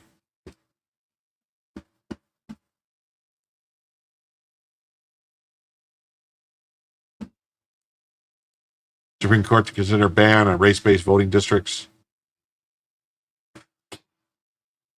So we'll see. See what happens with this. And here's a nice thing I was going to pull up because it's from Columbia Law. The riddle of race-based redistricting by Travis Crom. Supreme Court has adopted a divergent interpretation of the Equal Protection Clause as applied to race and redistricting. Vote dilution doctrine requires mapmakers to consider race to ensure that racial minorities are not packed or cracked.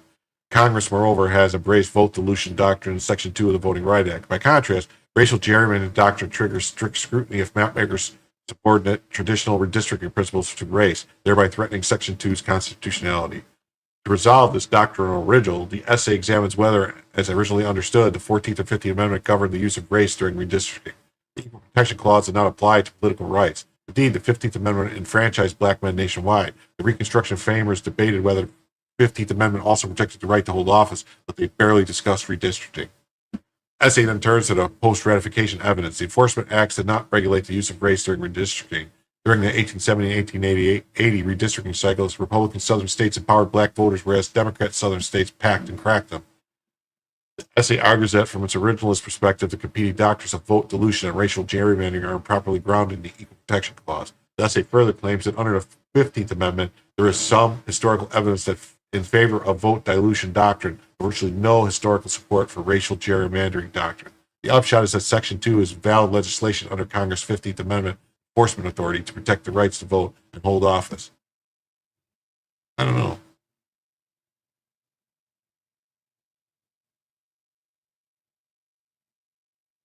We'll have to see. Oh, here's another story that I thought was interesting. It says ICE agents in Colorado just opened fire on 2 left-wing protesters who rammed them with their vehicle. This was a story yesterday, but I didn't get to cover it. But kind of came up again today. Fired situation during an immigration enforcement operation in Colorado Springs. Federal immigration officers are looking for 2 people who they say allegedly rammed an ICE vehicle in El Paso County and left the scene. ICE says an officer fired 3 shots into that vehicle and that the 2 people are in the country illegally. This video is from Air Tracker 7 over the scene in Black Forest near Colorado Springs. It's unclear right now if anyone was shot. It's fired situation. Okay, so there's that. Why is it difficult to call them attackers or attempted murderers? Once you start taking violent action, you can no longer call yourself a protester. You become a rioter, arsonist, looter, burglar, vandal, attempted murderer, etc. Conflating violent attacks with protesters is like conflating illegal immigrants with all immigrants. Definitely.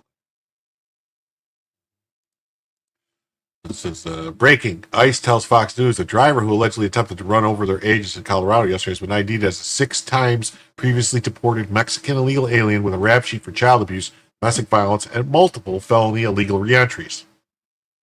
His name is Jose Mendez Chavez, and he is still on the run, wanted for assault on a federal officer after ICE said he tried to ram his vehicle into their agents in Colorado Springs yesterday. Photo of him below, courtesy of ICE. ICE confirms to Fox that the passenger in the vehicle with Mendez Chavez has been arrested and is cooperating with law enforcement. ICE statement to Fox. ICE arrested Francisco Zapata Pacheco at approximately 2 p.m. July 31st. He was the passenger in the vehicle used to attack officers and cooperating with the law enforcement officials. He will remain in ICE custody pending the immigration and criminal proceedings. Jose Mendez Chavez remains at large. He is an illegal alien from Mexico. This convicted child abuser also has convictions for domestic violence and for illegal reentry on multiple occasions. He knows he's not supposed to be here since we've removed him 6 times previously. Yeah, but I thought if you illegally enter, it's supposed to be an automatic 10-year prison sentence. Maybe they should start putting him in jail for the 10 years. It is despicable that Colorado Rapid Response Network would show up in the defense of an alien who's abused children and attempted to injure our officers. Our brave ICE law enforcement officers are facing an 830% increase in assaults against them as they carry out operations due to this misinformation activist group spread.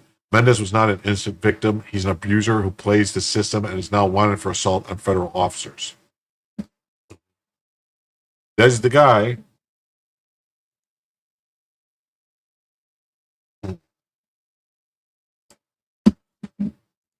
Full criminal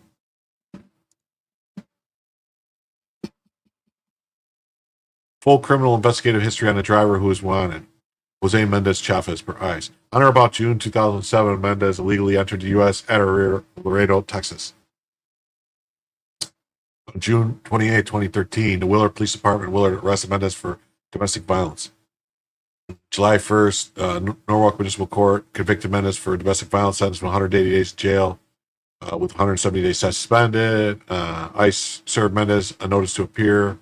Immigration judge ordered Mendez removed. ICE removed Mendez to Mexico.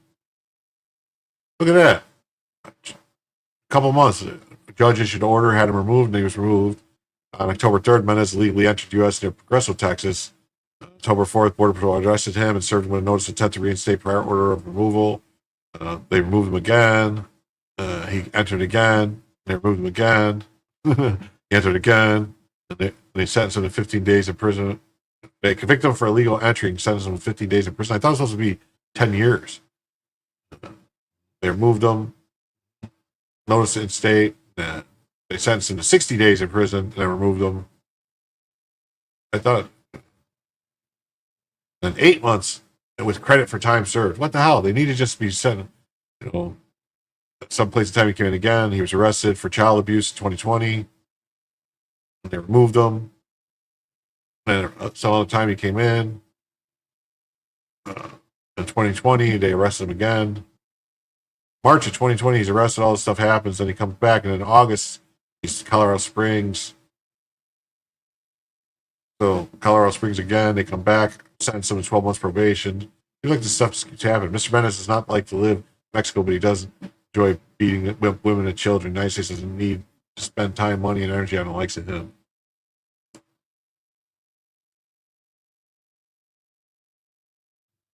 That's pretty crazy, right?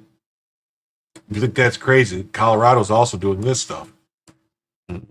More Colorado officers facing disciplinary action for sharing information about illegals with ICE. Deputy Zwink was placed on 3 weeks of unpaid administrative leave, who removed from his current assignment and reassigned to patrol. Deputy Eric Olson was placed on 2 weeks of unpaid leave. He was also be reassigned to patrol. Sergeant Joe Limon was suspended without pay for 2 days. Lieutenant David Holdren received a letter of reprimand. Captain Curtis Brommer was provided with documentary counseling. These people only care about illegals. This is nuts. Well, tonight we have the latest updates regarding the Utah student who was detained by ICE in Mesa County last month. Reporter Robbie Patla joins us live in studio tonight with the latest details. Robbie? Yeah, thank you, Hannah. So 19-year-old Caroline Goncalves was pulled over by a sheriff's deputy on June 5th. Her information was shared with immigration officials in a group chat. Now, over the last few months, an internal investigation was conducted into the deputy who performed the traffic stop and other officers in said chat. The details of that investigation were released today. Your actions have discredited the Mesa County Sheriff's Office by acting outside of our standard operating practices and culture. That was a recording from Deputy Alexander Zwink's disciplinary determination from July 25th. Deputy Zwink pulled over Caroline Goncalves after she drove too close to a semi on June 5th. During the stop, he collected her documentation and sent information to other law enforcement officials. I took a photo of her driver's license, or what I thought was her driver's license. Sent that out in a Signal chat group. The group chat was formed on an app called Signal, which allows people to send encrypted messages. Now, investigators found that members of Colorado State Patrol, Homeland Security, and other officers from drug interdiction teams were all part of this same group. However, Zwink said that no ICE agents were involved.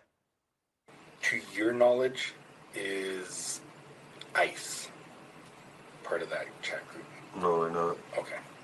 The investigation is now over. Deputy Zwink and 3 other sheriff staff are on leave. Mesa County Sheriff Todd Rowell said in a statement released today, the sheriff's office should not have been involved in Goncalves' detention. Prior to this disciplinary action, Colorado Attorney General Phil Weiser filed. So I think these guys should sue because they're putting them participating in a chat with other law enforcement and talking about stuff is perfectly that they can't hold them responsible for that. Like, I don't see how that's not a violation of the First Amendment. Alien. Well, you can't do that because you can't talk about legal aliens. I think that's a violation of the First Amendment. Our law expressly prohibits both state agencies and political subdivision employees, that includes local information that is shared for the purpose of investigating, for participating in, cooperating with, or assisting federal immigration enforcement. Sheriff Rowell writes, the lawsuit filed by the Attorney General's office sends a demoralizing message to law enforcement that the law may be wielded selectively for political effect. The Attorney General's office sent our newsroom a statement saying he was presented with facts that showed blatant violations of state law. Goncalves was detained in an ICE facility in Aurora for nearly 2 weeks before her release on June 20th. She is now safely back home. Now, Colorado State Patrol also released a statement regarding this investigation. Chief Matthew Picard said that the patrol reevaluated its use of the Signal app and that they no longer share information on it. He also writes that we respect Mesa County Sheriff Rowell's corrective actions, but believe his judgments regarding the patrol are misinformed and premature. For the 10, I'm Robbie Patla.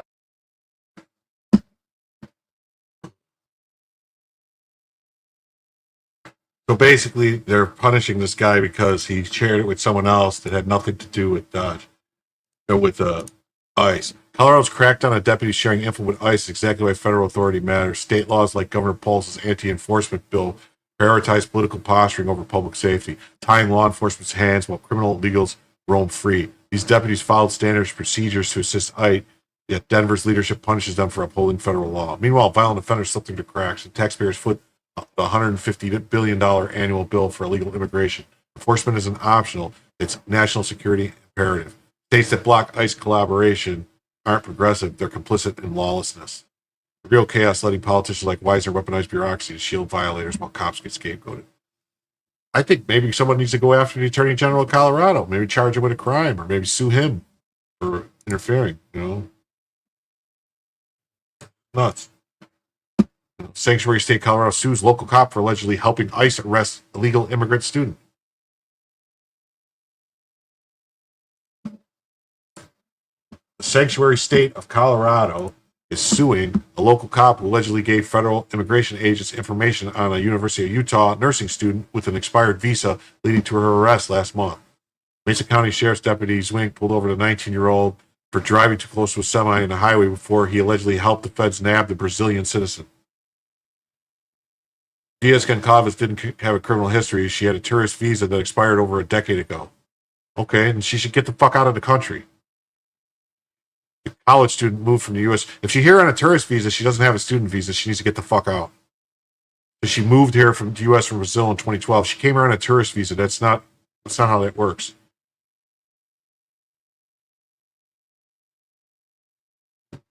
Deputy stalled the young woman for a few minutes during the traffic stop, asking about her accent and national origin while inside his patrol car, according to the lawsuit. The late tactic bought the feds some time. While Zwink let her go with a warning, he provided the immigration officers with a description of her car and told the student to head in a certain direction where the feds were waiting to arrest her. Zwink allegedly congratulated the agent on the arrest, saying, nice work. He was praised by one fed and said Zwink should be tapped with Interdictor of the Year. Colorado Attorney General Phil Weiser said Zwink's action violated the state's sanctuary law that blocks local cops from doing the work of the federal government to enforce immigration law. In this case, the driver was detained by immigration authorities because of the actions of a Colorado law enforcement, despite the absence of any criminal activity on her part. But no, he stopped her for a crime. Her detention for over 2 weeks is directly due to violation of Colorado law. Because of this action, we are making clear Colorado law enforcement roles to advance public safety, not take the responsibility of doing the work of federal immigration enforcement. She was released from immigration detention after posting bail last week. As part of the mass deportation campaign, the Trump administration has pledged to flood sanctuary cities and states with ICE agents. It also sued Colorado and the city of Denver for obstructing law and blocking local cops from playing ball with ICE. President Trump and Secretary Noem are committed to restoring integrity to the visa program and ensuring that it's not abused by aliens and a permanent one-way ticket to remain in the U.S. Yeah, you know what? Here's the thing. Why can't the cops sue and say that they want to cooperate? If a cop wants, if their First Amendment rights to say something are being blocked by the state, it should go both ways. And this is the work that ICE is doing right now. This is what they're doing. This is, America's most wanted fugitive was arrested. That's right. ICE.gov successfully arrested Yahya Elham Badawi, a 48-year-old criminal illegal alien from Egypt. Badawi's expensive rap sheet includes robbery, aggravated assault, and multiple violent felonies stemming from a 1994 shootout that left a Philadelphia police officer seriously wounded. The criminal illegal alien was featured on America's Most Wanted in 1996. This guy, they've been looking for him for years. ICE tracker, police shooter, and America's Most Wanted suspect arrested. Police trigger, police shooter, America's Most Wanted.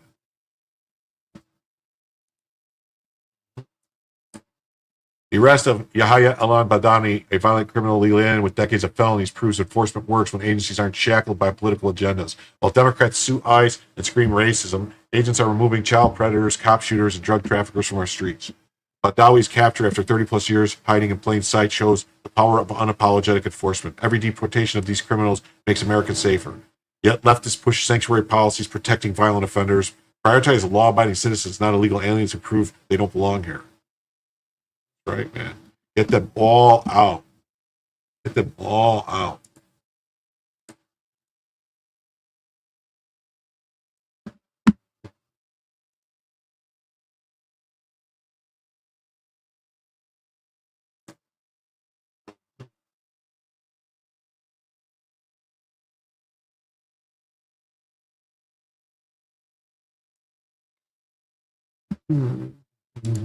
ICE tracker police shooter and America's most wanted suspect arrested.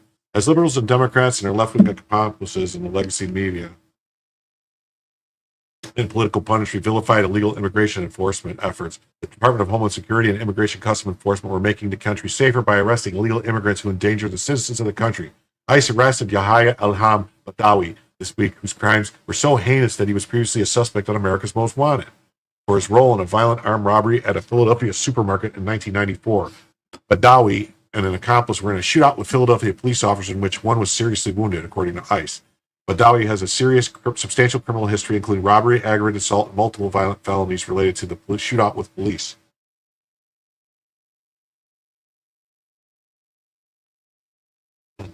Oh, look, I got a shirt. I'm going to show you guys my shirt. It's an ICE shirt, see?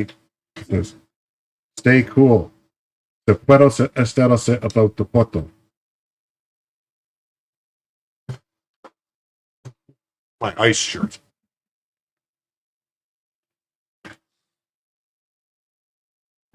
He was eventually arrested in Salt Lake City, Utah in 1996 and sentenced to decades in prison. He was taken into custody this week by ICE and we scheduled for deportation. Once again, ICE and DHS are protecting the country's citizens and making it safer for everyone. Yet ICE removes dangerous criminals such as Badawi. Oh, you're going to make me pay? That's what you think? You jerks. I didn't realize you were jerks. I would have done this better. I guess I'm going to have to do all this stuff. Copy. Right. There you go. We do this again. We do this again.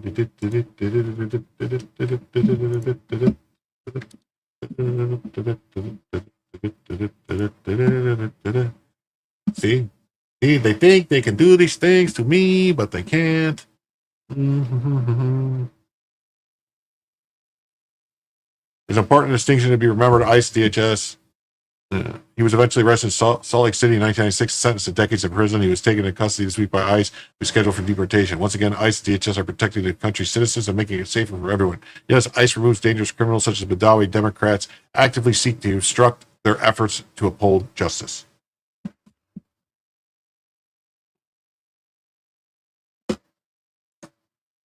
Jim, don't attempt Spanish again. Yo quiero Taco Bell. Hola, ¿cómo estás? Muy bien, gracias. I don't know what you mean. I habla español. Is an important distinction that must be remembered. ICE and DHS are guarding innocent people from dangerous criminals who are not supposed to be in the country. Liberals, Democrats, and others on the left are actively working to keep them here. Moreover, their agitprop foot soldiers show chaos and discontent in the country to aid the left's efforts. The cord was getting wrapped up when it stood up. So while ICE agents and DHS officers risk their lives to protect the country, they must also deal with unruly citizens, often violent, who prohibit them from completing their tasks and doing their job. But ICE guardianship doesn't stop there. As Democrats sue ICE and visit facilities to ensure violent criminal illegal aliens are given 5-star treatments at the taxpayers' expense, ICE and DHS are working, taking people who pose threats to innocent American citizens off the streets in addition to the America's most wanted suspects. ICE arrested Juan Ocano Sanchez, a illegal immigrant from Mexico who, according to DHS, was convicted of a lewd act with a child under 14 in Vista, California. Tamayo Dominic, an illegal immigrant from the Marshall Islands, was arrested by ICE. He was previously convicted of sexual assault in Arkansas. Evan Perez Palac, an illegal immigrant from Guatemala, he was convicted of aggravated assault with a deadly weapon in Texas. Omar Alberto Amabadar Magadon was arrested in Phoenix by ICE on July 29th. A fugitive from court of the law in Mexico was wanted for rape an underage family member. Papal Tahayapar is an illegal immigrant from Guatemala. He was reportedly arrested in Philadelphia on July 29th and was previously convicted of unlawful sexual contact with a minor in Pennsylvania. There are a lot of criminals in the country who are not supposed to be in the country. Law enforcement officers doing their job are dangerous and complicated enough. They don't need the added challenges of protecting people who shouldn't be here in the first place. Yet liberals, Democrats, and others on the left do not care. It's despicable, yet indicative of who they are and what they care about. ICE and DHS are removing threats to innocent people in the country while leftists are doing everything they can to stop it. That's what they're doing. And this is just, there's, right here is more information about more sickening stuff. New sickening arrests. 2 illegal aliens from Guatemala arrested in Florida for repeatedly violating a 7-year-old girl, beating her with a belt. Every Democrat pushing laws to ban masks on ICE, attack federal detention centers, and hindering raids are responsible for these criminals.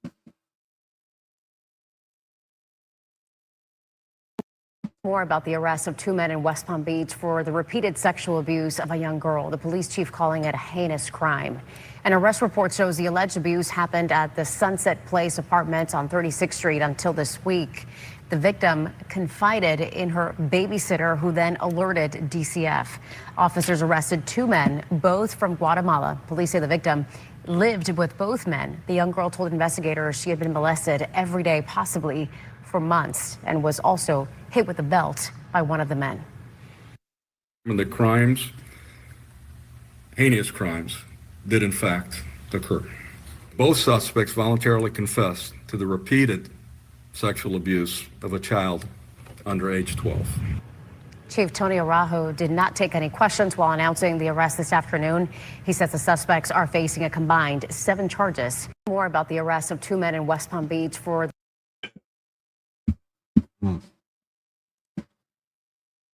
These people should be alligator law.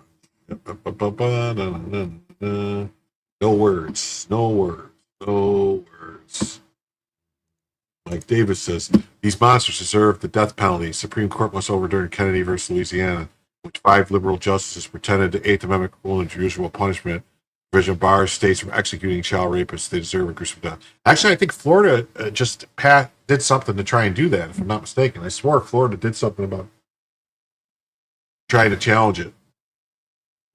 I could swear. There's the Attorney General of Florida. It says these allegations are beyond horrific. Anyone who can commit such heinous crime must be held accountable to the full extent of the law. Based on these reports, I expect the state attorney for the 15th Judicial Circuit to seek the death penalty. So I guess Florida did enact the death penalty for child molesters like this.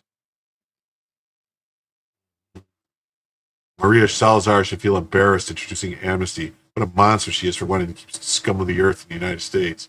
All illegals have to go back where they came. And Maria Salazar should go with them. Shame, shame, shame.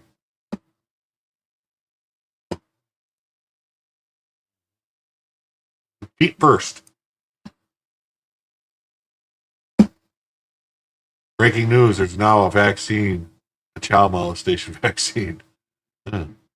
1 shot and it's cured. Death penalty must be considered for all child rapists. We have justice for this victim and deterrence for future criminals. Yeah. Yep, I agree. I don't think they can be rehabilitated at all.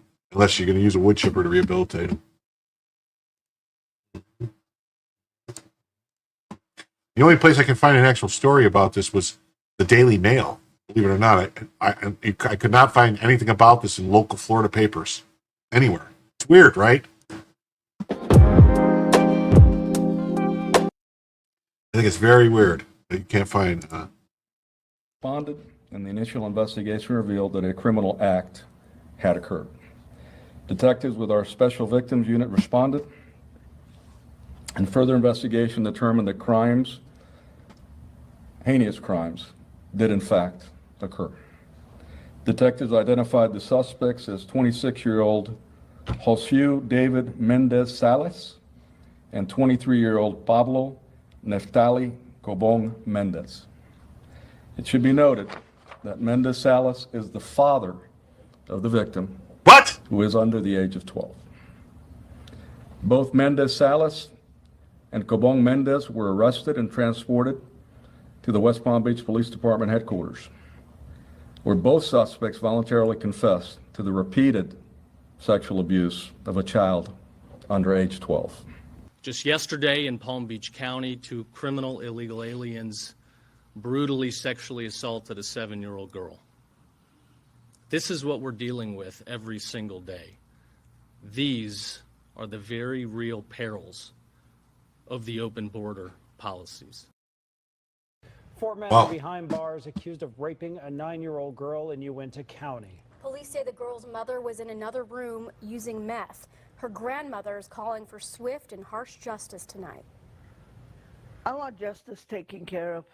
It all started on March 27th when a mother took her 9-year-old daughter to this house in Uinta County. Police say she went into the garage to smoke meth and left her daughter asleep on the couch. Some men woke the daughter up and apparently took her into a back room where she was. Those men are 36-year-old Larson Rondeau, 20-year-old Josiah Rondeau, 29-year-old Jerry Flatlip, and 26-year-old Randall Flatlip. And my granddaughter doesn't deserve to go. Gang raping 7-year-old girl should face death penalty if convicted, AG says. Yeah, I agree. Two illegal alien invaders have been arrested for gang raping a 7-year-old girl. Should not be spared from the death penalty if convicted, Florida's Attorney General has declared. Yes. Yes, I concur. I agree.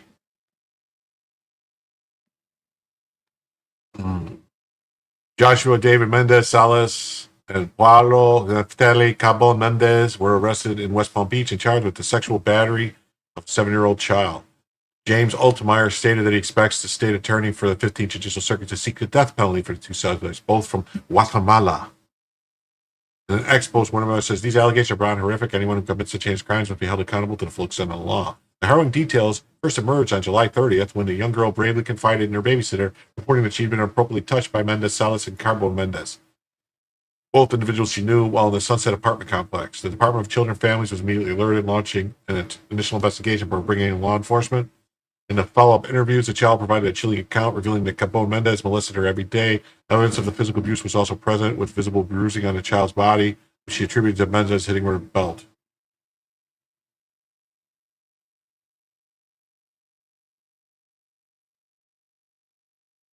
In interviews with investigators, Mendez admitted to molesting a young girl about 2 weeks prior while under the influence of alcohol. He now faces 2 counts of sexual battery on a child. Menendez Salas now faces 5 counts of sexual battery on a child and 1 count of child abuse.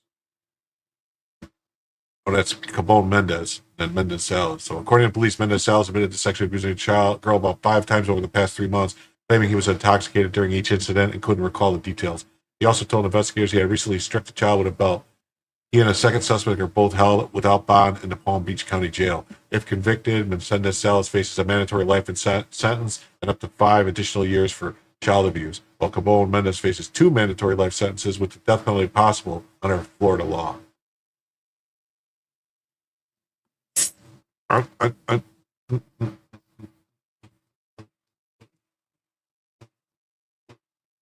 investigation is ongoing. That's some brutal stuff, man. That's some brutal stuff.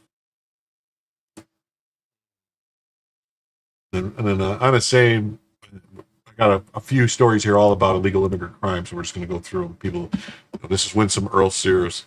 I believe she's the lieutenant governor for Virginia, I think it's Virginia. Anyway, I think it's either Virginia or maybe South Carolina or North Carolina. A man with 43 prior charges, including attempted murder and assault, was released without bail by Fairfax officials. 3 days later, he tried to kidnap a toddler from a Virginia mall. This guy, look at him. And who has championed these same officials? Abigail Spanberger. She campaigned with Fairfax Sheriff Stacy Kincaid and took money from radical prosecutor Steve Descano, the man who dropped the attempted murder charges against this monster.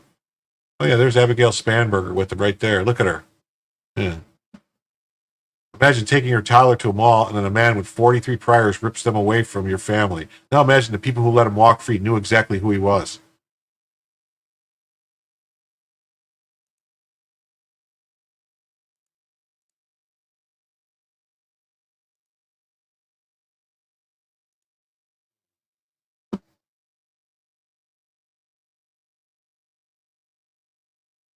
Mm-hmm.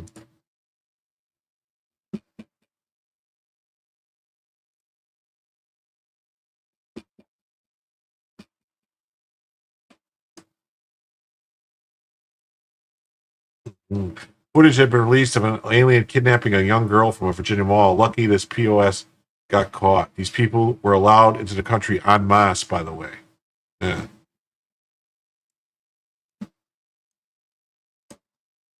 Girl walked out. Watch closely. He followed shortly behind her and then casually picked her up. He walked out of view and into a nearby store with the little girl in his arms. News 4 obtained a criminal complaint. It said the girl's father was in the play area with her sibling and didn't realize she'd walked out. Her mother actually happened to be in the store that the suspect wandered into. She noticed the man with her child, confronted him, and he gave the girl up and took off. Fairfax County Police eventually arrested him. His name is Andreas Caceres Jalden. The girl walked out. Watch closely. This could have ended in every parent's worst nightmare, but hey, at least the border was humane, right? We're not importing workers, we're importing chaos, and our kids are paying the price. Close the border, protect our people. Enough. Democrats place criminals on streets where your kids walk, and in parks where you and your kids play, and in restrooms you and your kids use. Democrats pay these criminals with your tax dollars. Democrats feed these criminals with your tax dollars. Democrats house these criminals with your tax dollars. Democrats sue with your tax dollars to keep these criminals near you and your kids. Democrats pay for protests and riots to protect these criminals with your tax dollars. Democrats refuse to prosecute these criminals, violent crimes, to keep them near you and your kids. Please, because Democrats hate you and your kids. Just remember that. Abigail Spanberger for governor. Yeah, this is what she supports.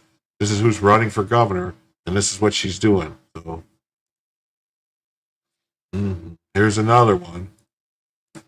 2 illegal immigrants were arrested in Oregon after being pulled over and found with 120 pounds of fentanyl, methamphetamine, and cocaine in Lynn County. Yeah, you remember that? Remember that? Donald Trump said they're not sending their best.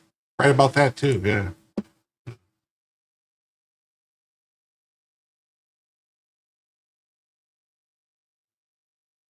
Jesus Campos Roman, a Mexican, and Eduardo David Fuentes Mascara, a Bolivian. Wow, he had some Bolivian mounting party.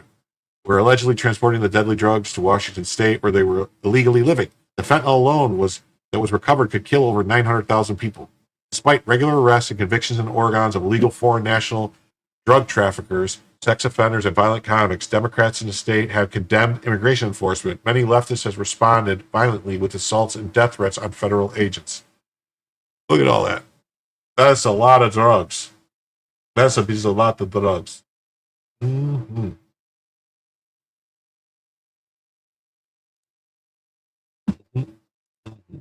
There's 2 men unlawfully residing in the United States face federal charges after trafficking stop yields more than 100 pounds of methamphetamines, fentanyl, and cocaine.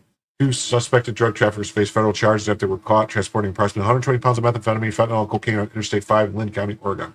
Jose Campos Roman, 29, Mexican national, unlawfully residing in Washington. Eduardo Fuentes Mascara, 27, a Bolivian national, unlawfully residing in Washington, have been charged with a criminal complaint with conspiracy to distribute and possession with intent to distribute fentanyl, methamphetamine, and cocaine. Cocaine. According to court documents, on July 30th, 2025, an Oregon State Police officer initiated a traffic stop on a vehicle driven by Roman and occupied by Fuentes Mascara. After a drug detection dog alerted to the presence of narcotics, investigators searched the vehicle and found numerous packages in a trunk containing more than 110 pounds of meth, 5 pounds of cocaine, and 4 pounds of fentanyl pills.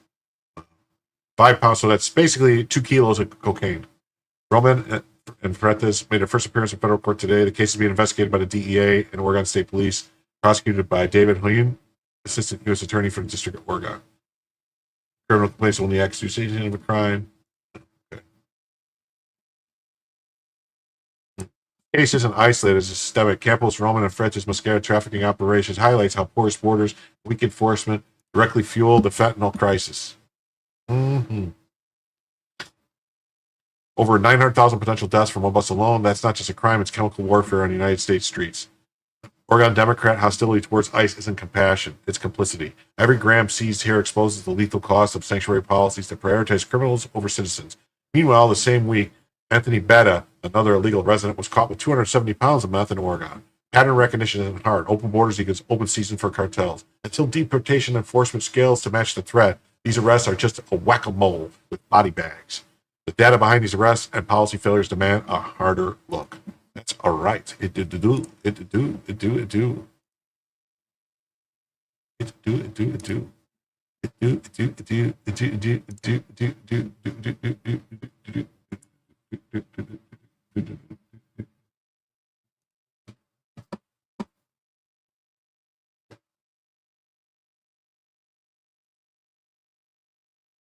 Huh. My chat just disappeared in Rumble. Well, that's not good.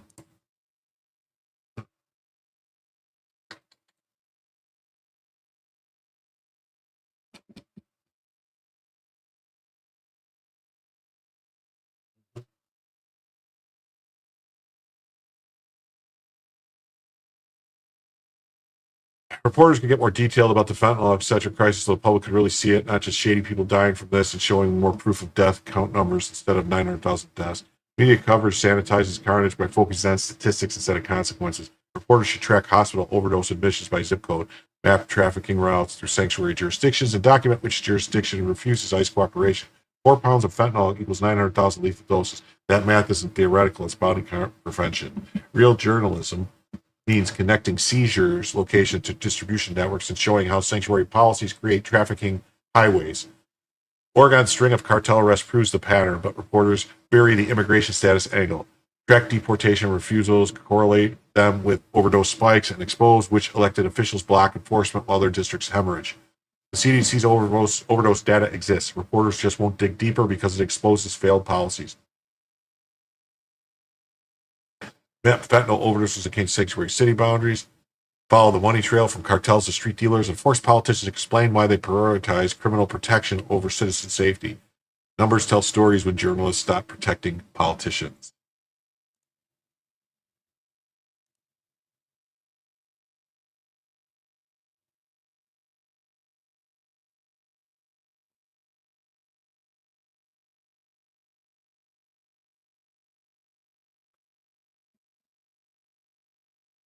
One second, I gotta close some tabs.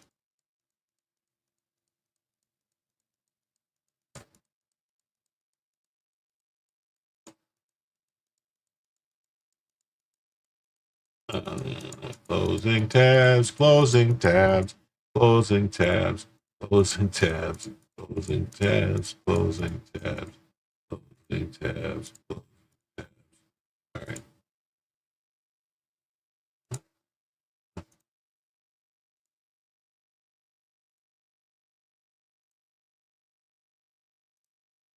Oh, okay, here's on to the next story now.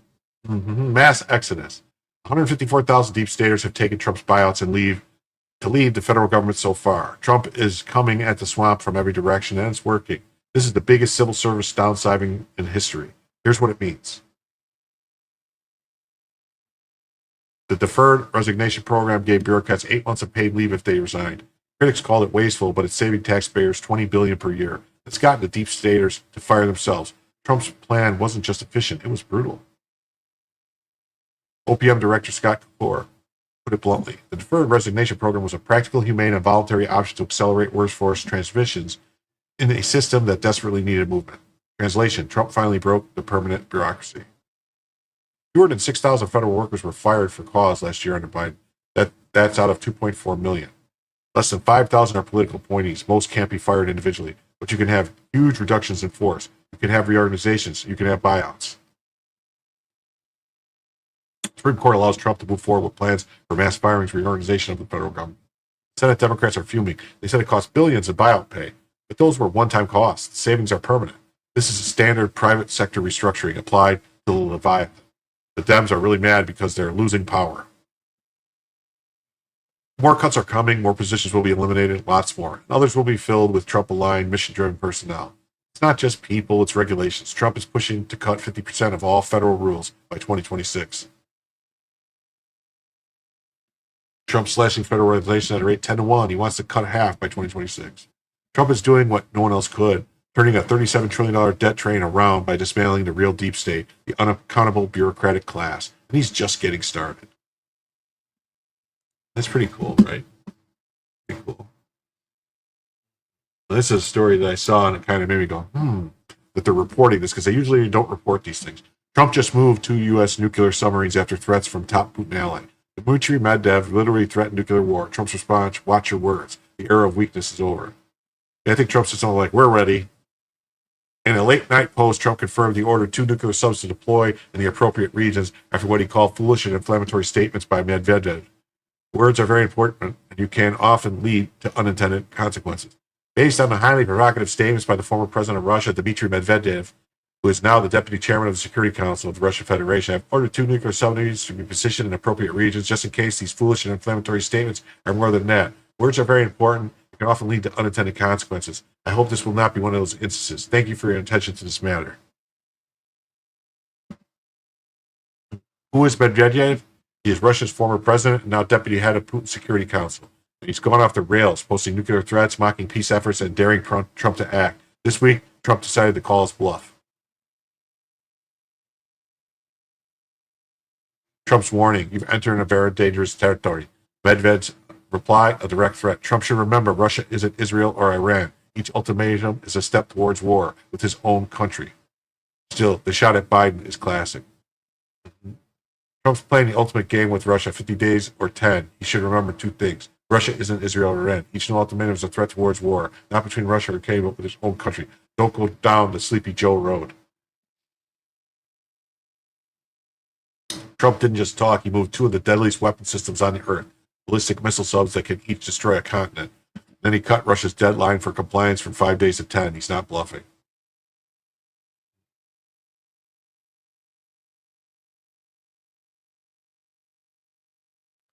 The deadline is for serious peace talks. What happens if it passes? Massively increased support for Ukraine, 100% tariffs on anyone doing business with Russia, more than anyone else. That's China and India, and a tariff stack on top of that, existing ones. NATO chief warns India, China of 100% secondary sanctions. Will this deadline work? Maybe, maybe not. Will Medvedev's threats work? Not a chance. Russia still doesn't understand who they're dealing with. It ain't Clinton, Bush, Obama, Clinton, Biden. That's for sure.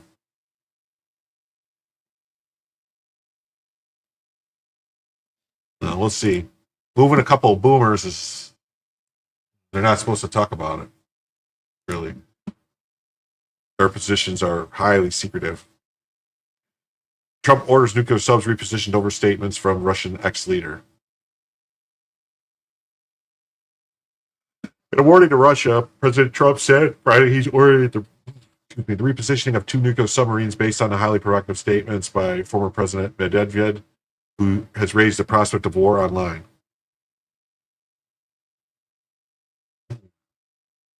Trump posted on social media site based on the highly provocative statements. He ordered 2 nuclear submarines to be positioned in the appropriate regions just in case they act on it. Words are very important. They can often lead to unintended consequences. I hope this won't be one of those incidents. It wasn't clear what impact Trump's order would have on the nuclear subs, which are routinely on patrol in the world's hotspots, but it comes at a delicate moment in the Trump administration's relations with Moscow. Trump has said that the special envoy is heading to Russia to push Moscow to agree to a ceasefire in the Ukraine war and has threatened new economic sanctions if progress is not made. Cut his 50-day deadline for action to 10 days, with that window set to expire next week. In a post about the sub repositioning came after Trump in the wee hours of Thursday morning had posted that Medvedev was a failed former president of Russia and warned him to watch his words. Medvedev responded hours later by writing Russia is right on everything and will continue to go its own way. And then the back and forth started earlier this week when Medvedev wrote that Trump's playing the ultimate game with Russia, 50 days or 10. He added, you should remember 2 things. 1, Russia isn't Israel or Iran. Each new ultimatum is a threat and a step towards war, not between Russia and Ukraine, but his own country. Asked if he was leaving the White House on Friday evening for the weekend at his estate in New Jersey about where he was repositioning his subs, Trump didn't offer any specifics. No, he didn't offer any specifics. What are you, nuts?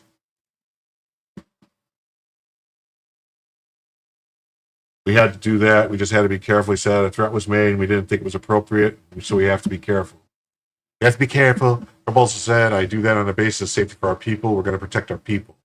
He was talking about nuclear. When you talk about nuclear, we have to be prepared, and we're totally prepared. Medvedev was Russia's president from 2008 to 2012 when Putin was barred from seeking a third consecutive term, then stepped aside to let him run again. Now, deputy chairman of Russia's National Security Council, when Putin chairs, Medvedev has been known for his provocative and inflammatory statements since the start of the war in 2022. And that's a U-turn from his presidency when he was seen as a liberal and a progressive.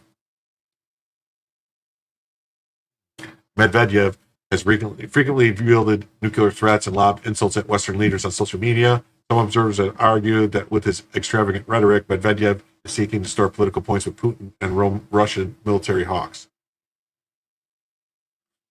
One of such examples, which before the latest spat with Trump, came on July 15th after Trump announced his plans to supply Ukraine with more weapons via its NATO allies and threatened additional tariffs against Moscow. Medvedev posted then, Trump issued a theatrical ultimatum to the Kremlin. The world shuddered, expecting consequences. Belligerent Europe was disappointed. Russia didn't care. So, interesting stuff.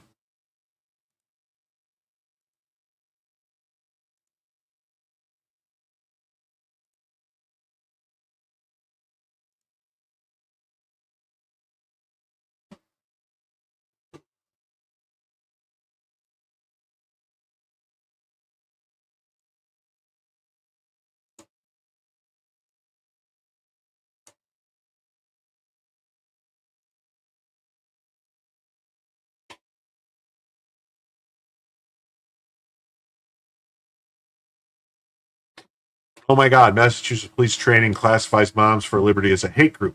Parents who don't want their kids accessing porn or being transitioned to school and are considered hateful extremists. This is absolutely deranged and dangerous.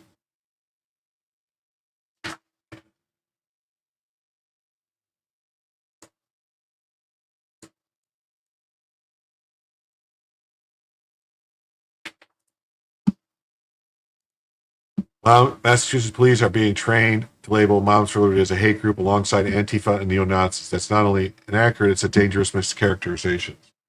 They have chapters in 45 states. The Massachusetts Municipal Police Training Committee reportedly included Moms for Liberty on a hate group list, citing the Southern Poverty Law Center's classification, which calls us an anti-government extremist group. Well, Moms for Liberty needs to sue the SPLC is what needs to happen.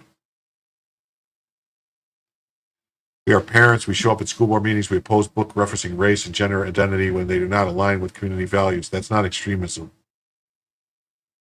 Moms for Liberty CEO Tina Deshevich stated, Antifa is burning down whole cities. We just wanted parents to be the driving factor in our child's education.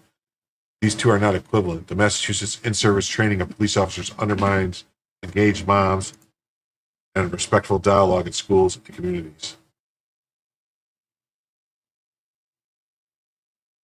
We stand unapologetically for parental rights, nothing more, nothing less. If a parent simply voices concerns, make them a hate group in training manuals, that's a failure of those who drafted those materials.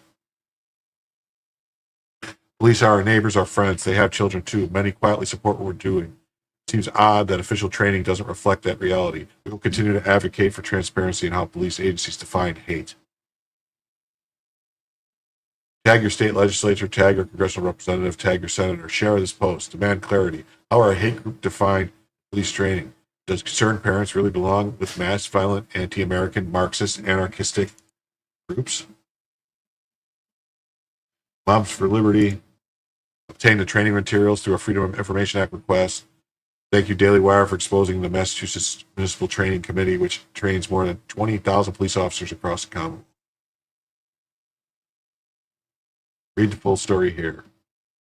This has to stop. Yep, it does.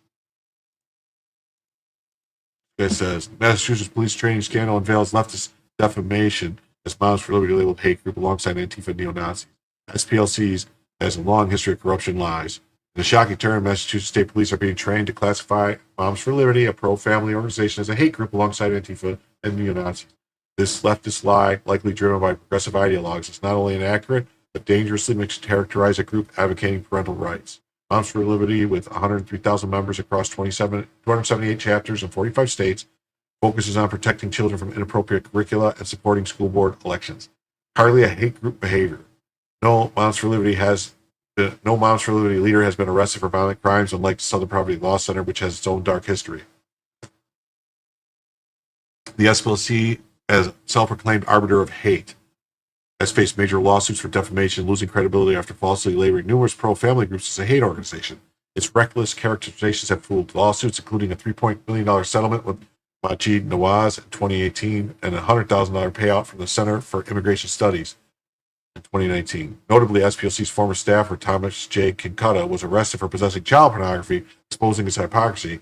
Meanwhile, Moms for Liberty championed education reform, making schools safer and more accountability, benefiting all students. Leftist agendas behind this training smear Moms for Liberty to silence dissent, simply because Moms for Liberty doesn't want children exposed to pornography. This is a baseless attack on parents' rights. The SPLC's tainted legacy and the left's tactics must be rejected. Massachusetts should retract this training and respect Moms for Liberty's role in safeguarding America's families.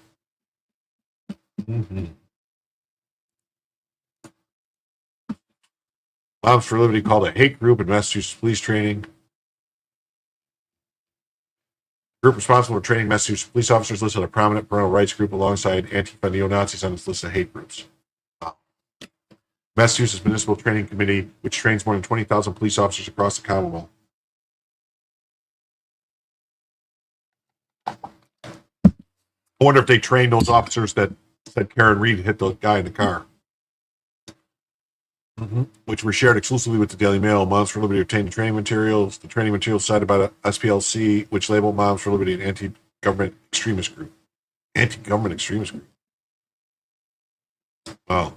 Moms for Liberty, a grassroots group that fights for parental rights in schools across the country, was formed in 2021 while parents were fighting to reopen schools after the coronavirus pandemic, while they were being exposed firsthand to inappropriate and often sexually explicit material being taught in their children's classrooms.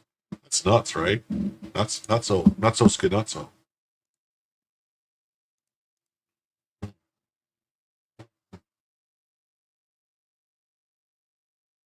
The Massachusetts police training materials said Moms for Liberty targets books that reference race and gender identity and uses parents' rights as a vehicle to attack public education and make schools less welcoming for minority and LGBTQ students.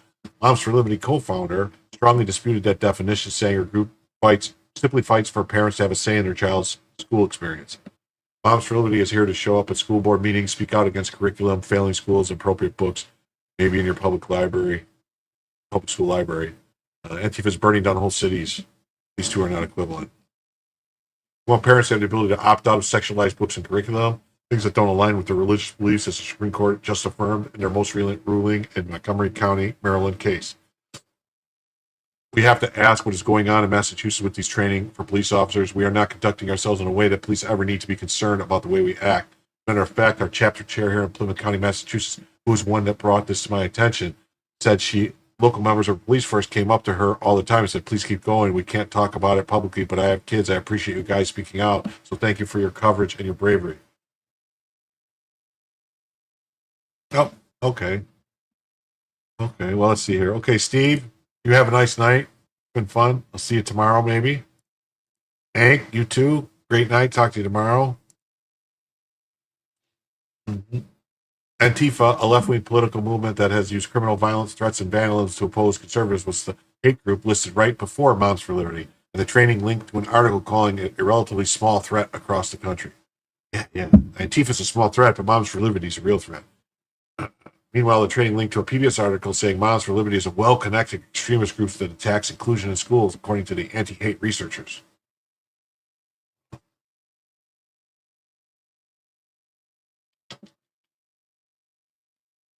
PBS is anything but fair and balanced. And now that the state of Massachusetts is using those PBS articles to target us, to put a target on our back, to tell police in the state that we are a threat, all we are is moms and dads that are concerned about our children, that we're speaking up in a public forum, which is what we have a constitutional right to do. The training also noted that Moms for Liberty works to elect right-wing candidates to local schools. You know, we have a parental right that we were given to us by God. We just have to be parents. We want to be the driving factor in our child's education. So they're targeting them for voting for people they want in power. That's crazy. That's crazy. On to the next story. The U.S. has officially sanctioned a sitting Supreme Court justice of Brazil for acting like a dictator. Alexandre de Moraes is censoring Americans, jailing political opponents, and targeting Elon Musk. Now Trump's team is hitting back hard. This guy's crazy. De Moraes has waged a war on free speech in Brazil and abroad. He's banned social media accounts, including Americans, with secret court orders. He even threatened to imprison Elon Musk and his employees in Brazil for refusing to censor dissent. This is global tyranny. Elon Musk says De Moraes deserves prison for his time. Brazilians will demand impeachment of De Moraes on Independence Day. De Moraes is pushing the bogus criminal case against former President Jair Bolsonaro. He accused Bolsonaro of election interference and attempted coup in order ankle monitors, a special media gag order, a ban on speaking to foreign embassies, no trial, no due process. Treasury Secretary Bessent didn't hold back. De Moraes has taken upon himself to be judge, jury, in a lawful witch hunt against U.S. and Brazilian citizens. He called it an oppressive campaign of censorship and political persecution. Today, U.S. Treasury is sanctioning Brazil Supreme Federal Court Justice Moraes, who has used his position to authorize arbitrary pretrial detentions and suppress freedom of expression. Moraes is responsible for an oppressive campaign of censorship, arbitrary detentions, and that violate human rights and politicized prosecutions. That's crazy. Politicized prosecution. I didn't know about that. I thought he was just doing like biased prosecution. But I guess they're kind of politicized. You know? Could be. I don't know. Maybe.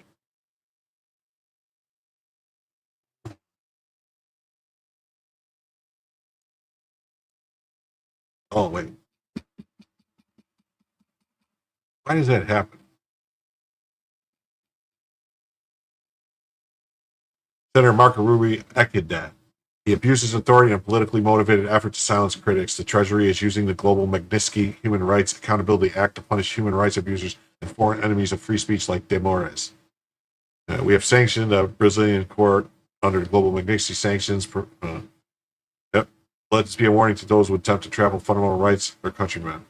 Full court press. Just days ago, Trump slapped a 50% tariff on Brazilian imports, directly tying it to Brazil's attacks on political speech, persecution of Bolsonaro, and threats to the U.S. platforms like X. J.D. Vance said, no free trade without free speech. Brazil's Supreme Court is furious. They claim Trump has no right to intervene, but Trump's message was clear. Stop attacking political opponents and your ridiculous censorship regime. Now the U.S. is holding foreign tyrants accountable with consequences. Right, with consequences.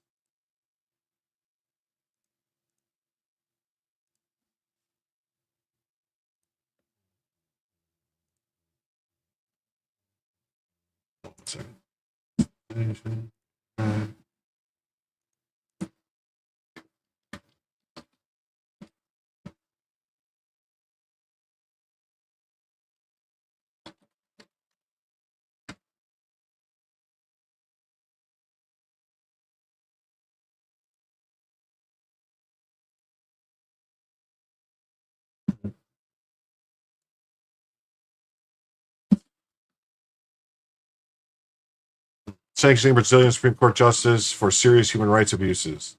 July 30th. Today, the U.S. is sanctioning the Brazilian Supreme Court justice for serious human rights abuses, including arbitrary detention involving flagrant denials of fair trial guarantees and violation of freedom of expression. He abuses authority by engaging in targeted and politically motivated efforts designed to silence political critics through his issuance of secret orders compelling online platforms, including U.S. social media companies, to ban the accounts of individuals for posting protected speech. Moraes further abused his position to authorize unjust pretrial detentions and undermine freedom of expression. He's being designated pursuant to EO 13818, which builds upon and implements the Global Magnitsky Human Rights Accountability Act. The United States will use all appropriate and effective diplomatic, political, and legal instruments to protect the speech of America's foreign malign actors like Moraes who seek to undermine it. That's good. Get him, get him, get him. There's an AP story about it. They sanctioned the court, the Brazilian court.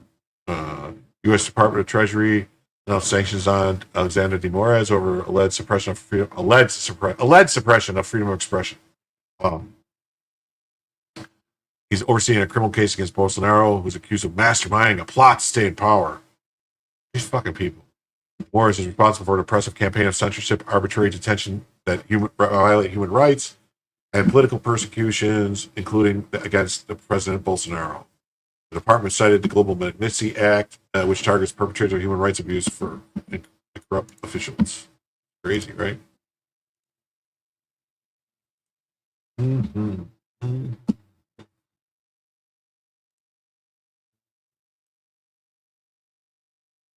The decision orders the freezing of any asset or property Demoras may have in the U.S.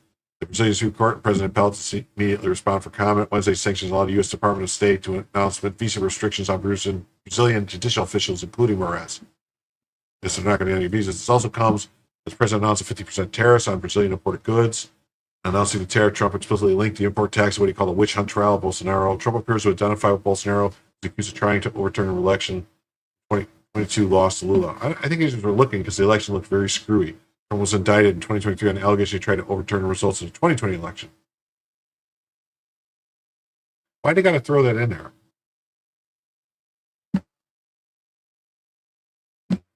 Why they got to throw that in there? I wonder. Oh, hold on 1 second. I got to do something.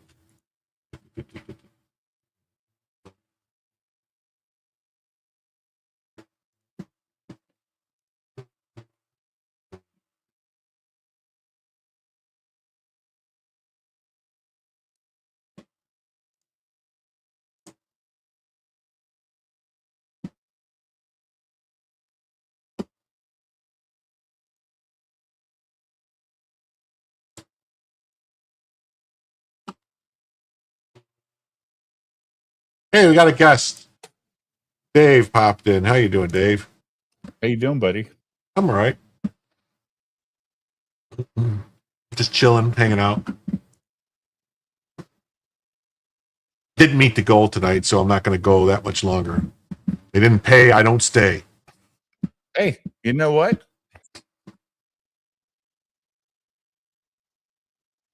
What? I agree. Like, you know what? Gotta go to bed. Gotta wake up tomorrow and live a life. We're here late, and we want you guys to support Jim. Jim is the man. Like, send Jim super chats so that you can hear all the. Jim's got like 80 tabs open. Yeah, I highlighted it. It's I got that one. It was a $20 Rumble Band. I got that one, but it's still we were still short. We were still short. That 20, and then we had 10, 20 here, 30, 40. So we're 60. We were $40 short. Hey, Jim. What's up? Thanks for joining my stream tonight. Hey, no problem. You been drinking, Dave? No, never. Like, I'm drinking water. Now. Anyway. Let me get on to the story. So, Bolsonaro's son Eduardo celebrated the Treasury Department's announcement on act calling it a historic milestone. Bolsonaro relocated to U.S. in March and is under investigation for allegedly working with U.S. authorities to impose sanctions against Brazilian officials. Bolsonaro, is he a South American guy? Brazilian guy. Bolsonaro was the president of Brazil, and then they're trying to lock him up just like they tried to do to Trump. They went after him and did a bunch of shit. And they're basically the same thing they tried to do to Trump, they did to him. And they're doing the same thing to Marine Le Pen. It's very odd. They're doing the same thing to Marine Le Pen in France, and the same thing to the right-wing person in Hungary, and the right-wing person in Czech Republic and Romania. They keep going after the right-wing people. In Wednesday's order, Trump said Brazil's policies and criminal prosecution constitute an economic emergency under the 1977 law. After the tariff announcement this month, Lula said Trump wasn't elected to be emperor of the world. Well, Lula's going to get... Yes, he was. Yeah.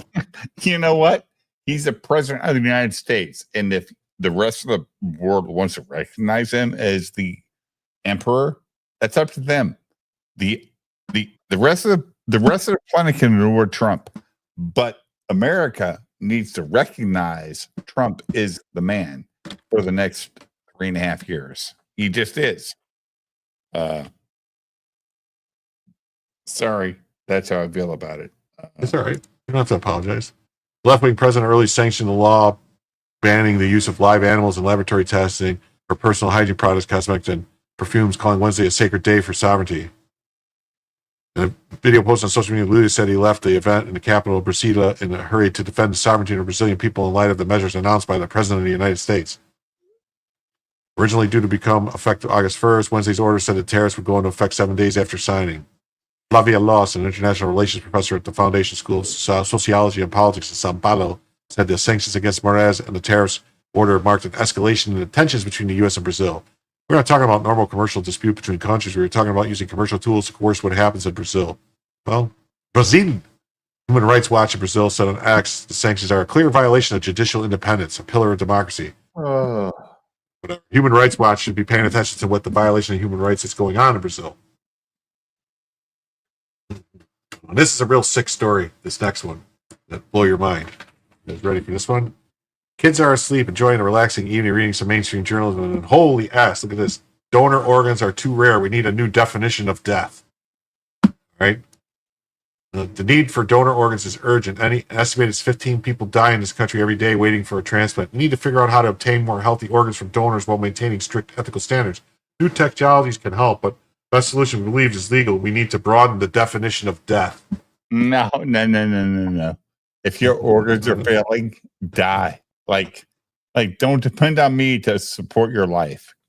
Catherine Boyle. It said earlier this month, the Communist China reportedly started ramping up their forced organ harvesting in China, opening up 6 new organ transplant facilities in Zhejiang.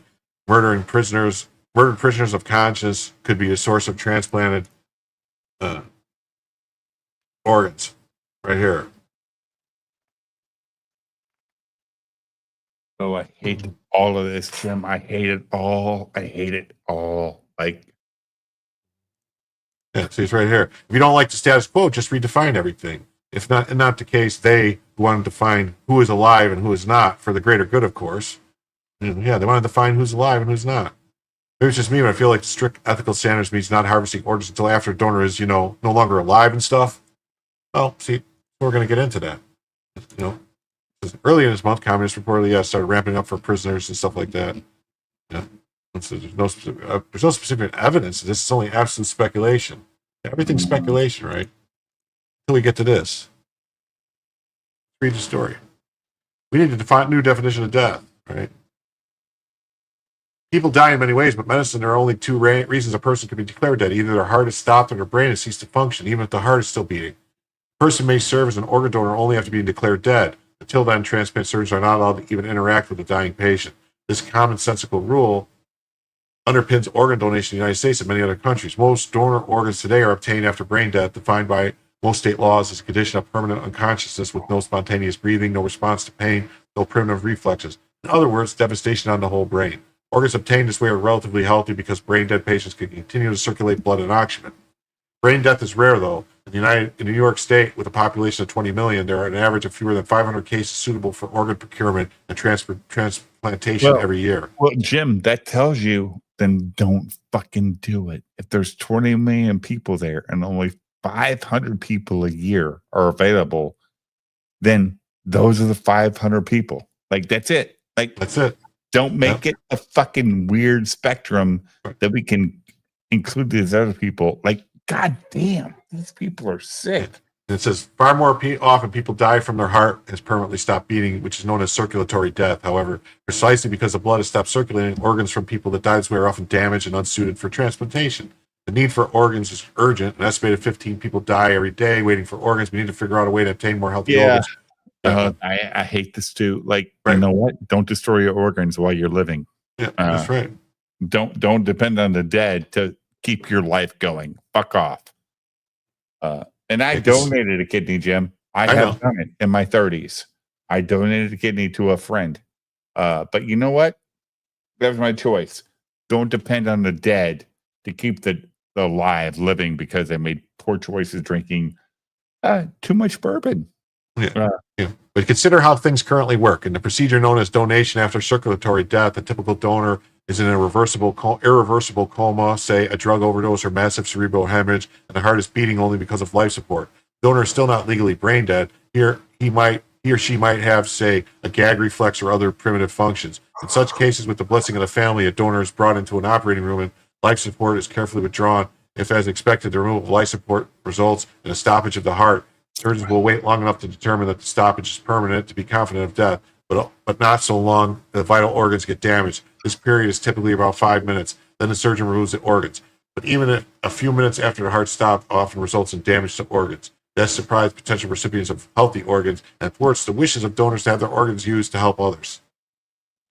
Fortunately, there's a relatively new method that can improve the efficiency of donation after circulatory death. In this procedure, which is called normothermic regional perfusion, doctors take an irreversible comatose donor off life support long enough to determine that the heart has stopped beating permanently, but then the donor is placed on a machine that circulates oxygen-rich blood through the body to preserve organ function.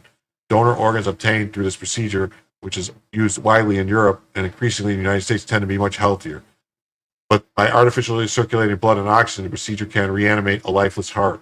Some doctors and ethicists find the procedure objectionably questionable in reversing the stoppage of the heart. It seems to nullify the reason the donor was declared dead in the first place. Is the donor no longer dead, they wonder? Opponents of this procedure reply that the presumption of the heartbeat should not be considered resuscitation. The donor still has no independent functioning, nor is there any hope of it. They say that it's not the donor, but rather the regions of the body that have been revived. How to resolve the debate? The solution, we believe, is to broaden the definition of brain dead to include irreversibly comatose patients on life support. Using this definition, the patients would be legally dead regardless of whether a machine restored the beating of the heart. Jim, is there people that wake up after they said they were in comas for so long? And people wake up after 20 years, right? You see my T-shirt, Jim? Yeah. What? Jim who? Yeah.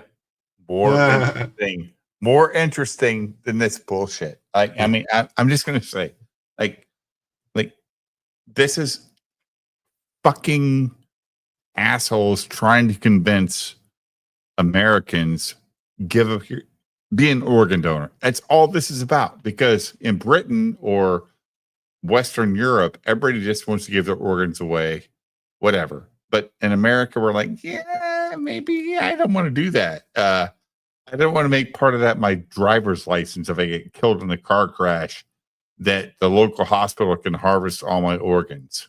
I hate it. I hate it all. Retired nurse, go hogs. Oh yeah, woo pig. Woo pig suey. Retired nurse. He sees my background, Jim. See that? That's cool. Yeah. Maybe she's talking about organs. I don't know. No, she's talking about your Arkansas. Yeah. Woo pig suey. So Jim, question for you. Yeah. What is your favorite movie from the 80s? I have no idea. I couldn't even begin to contemplate that question. Is it action? Is it like there was a lot of kid-friendly movies like E.T., Goonies. I would say, honestly, if I had to think, like, if you're talking about today, one of my favorite movies, or when I in the 80s was one of my favorite movies? No, today, right now. Like, you look back and you go, that Terminator 2 was awesome. Or that was Terminator. Terminator 2 was in the 90s. Terminator was great, but Terminator 2 came out in the 90s. Okay. I will say that I think I would have to say that if one of my favorite movies still to this day that's from the 80s would be The Outsiders. With Matt Damon and those, or Matt Dillon?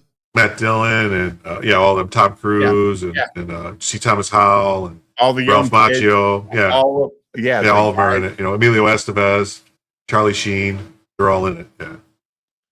Yeah. Say that. Goonies is still really good too. Yeah.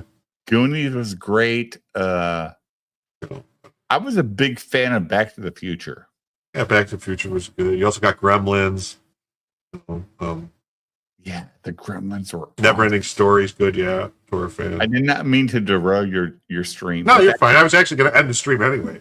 So it's no big deal. I was just going to finish reading this. I was going to end because it's been 3 hours. Y'all didn't support Jim tonight. God damn it! Didn't hit the goal, so they don't get a 5-hour show. So y'all can pay the price of admission for not being here. So 80s, Jim, we've done this. What's the thing in the 80s? When was the thing come out? That was John Carpenter's. Carpenter's that thing. That was the 80s. 87. Well, then you got Escape from New York. It's the 80s too. So I don't know. I mean, so much good stuff. Yeah. Like Conan the Barbarian, even though it was shitty acting, I thought that was really good. Spud says The Princess Bride. Yeah. Like that was a comedy fantasy movie. Like, so good. Kindergarten Cop. Oh my God, Retired Nurse. Yeah. Yeah, The Breakfast Club, Weird Science. Yeah. Oh shit. Oh my God! We go back to Chicago. What's the director, Jim, of all those movies? John Hughes. John Hughes. Breakfast Club.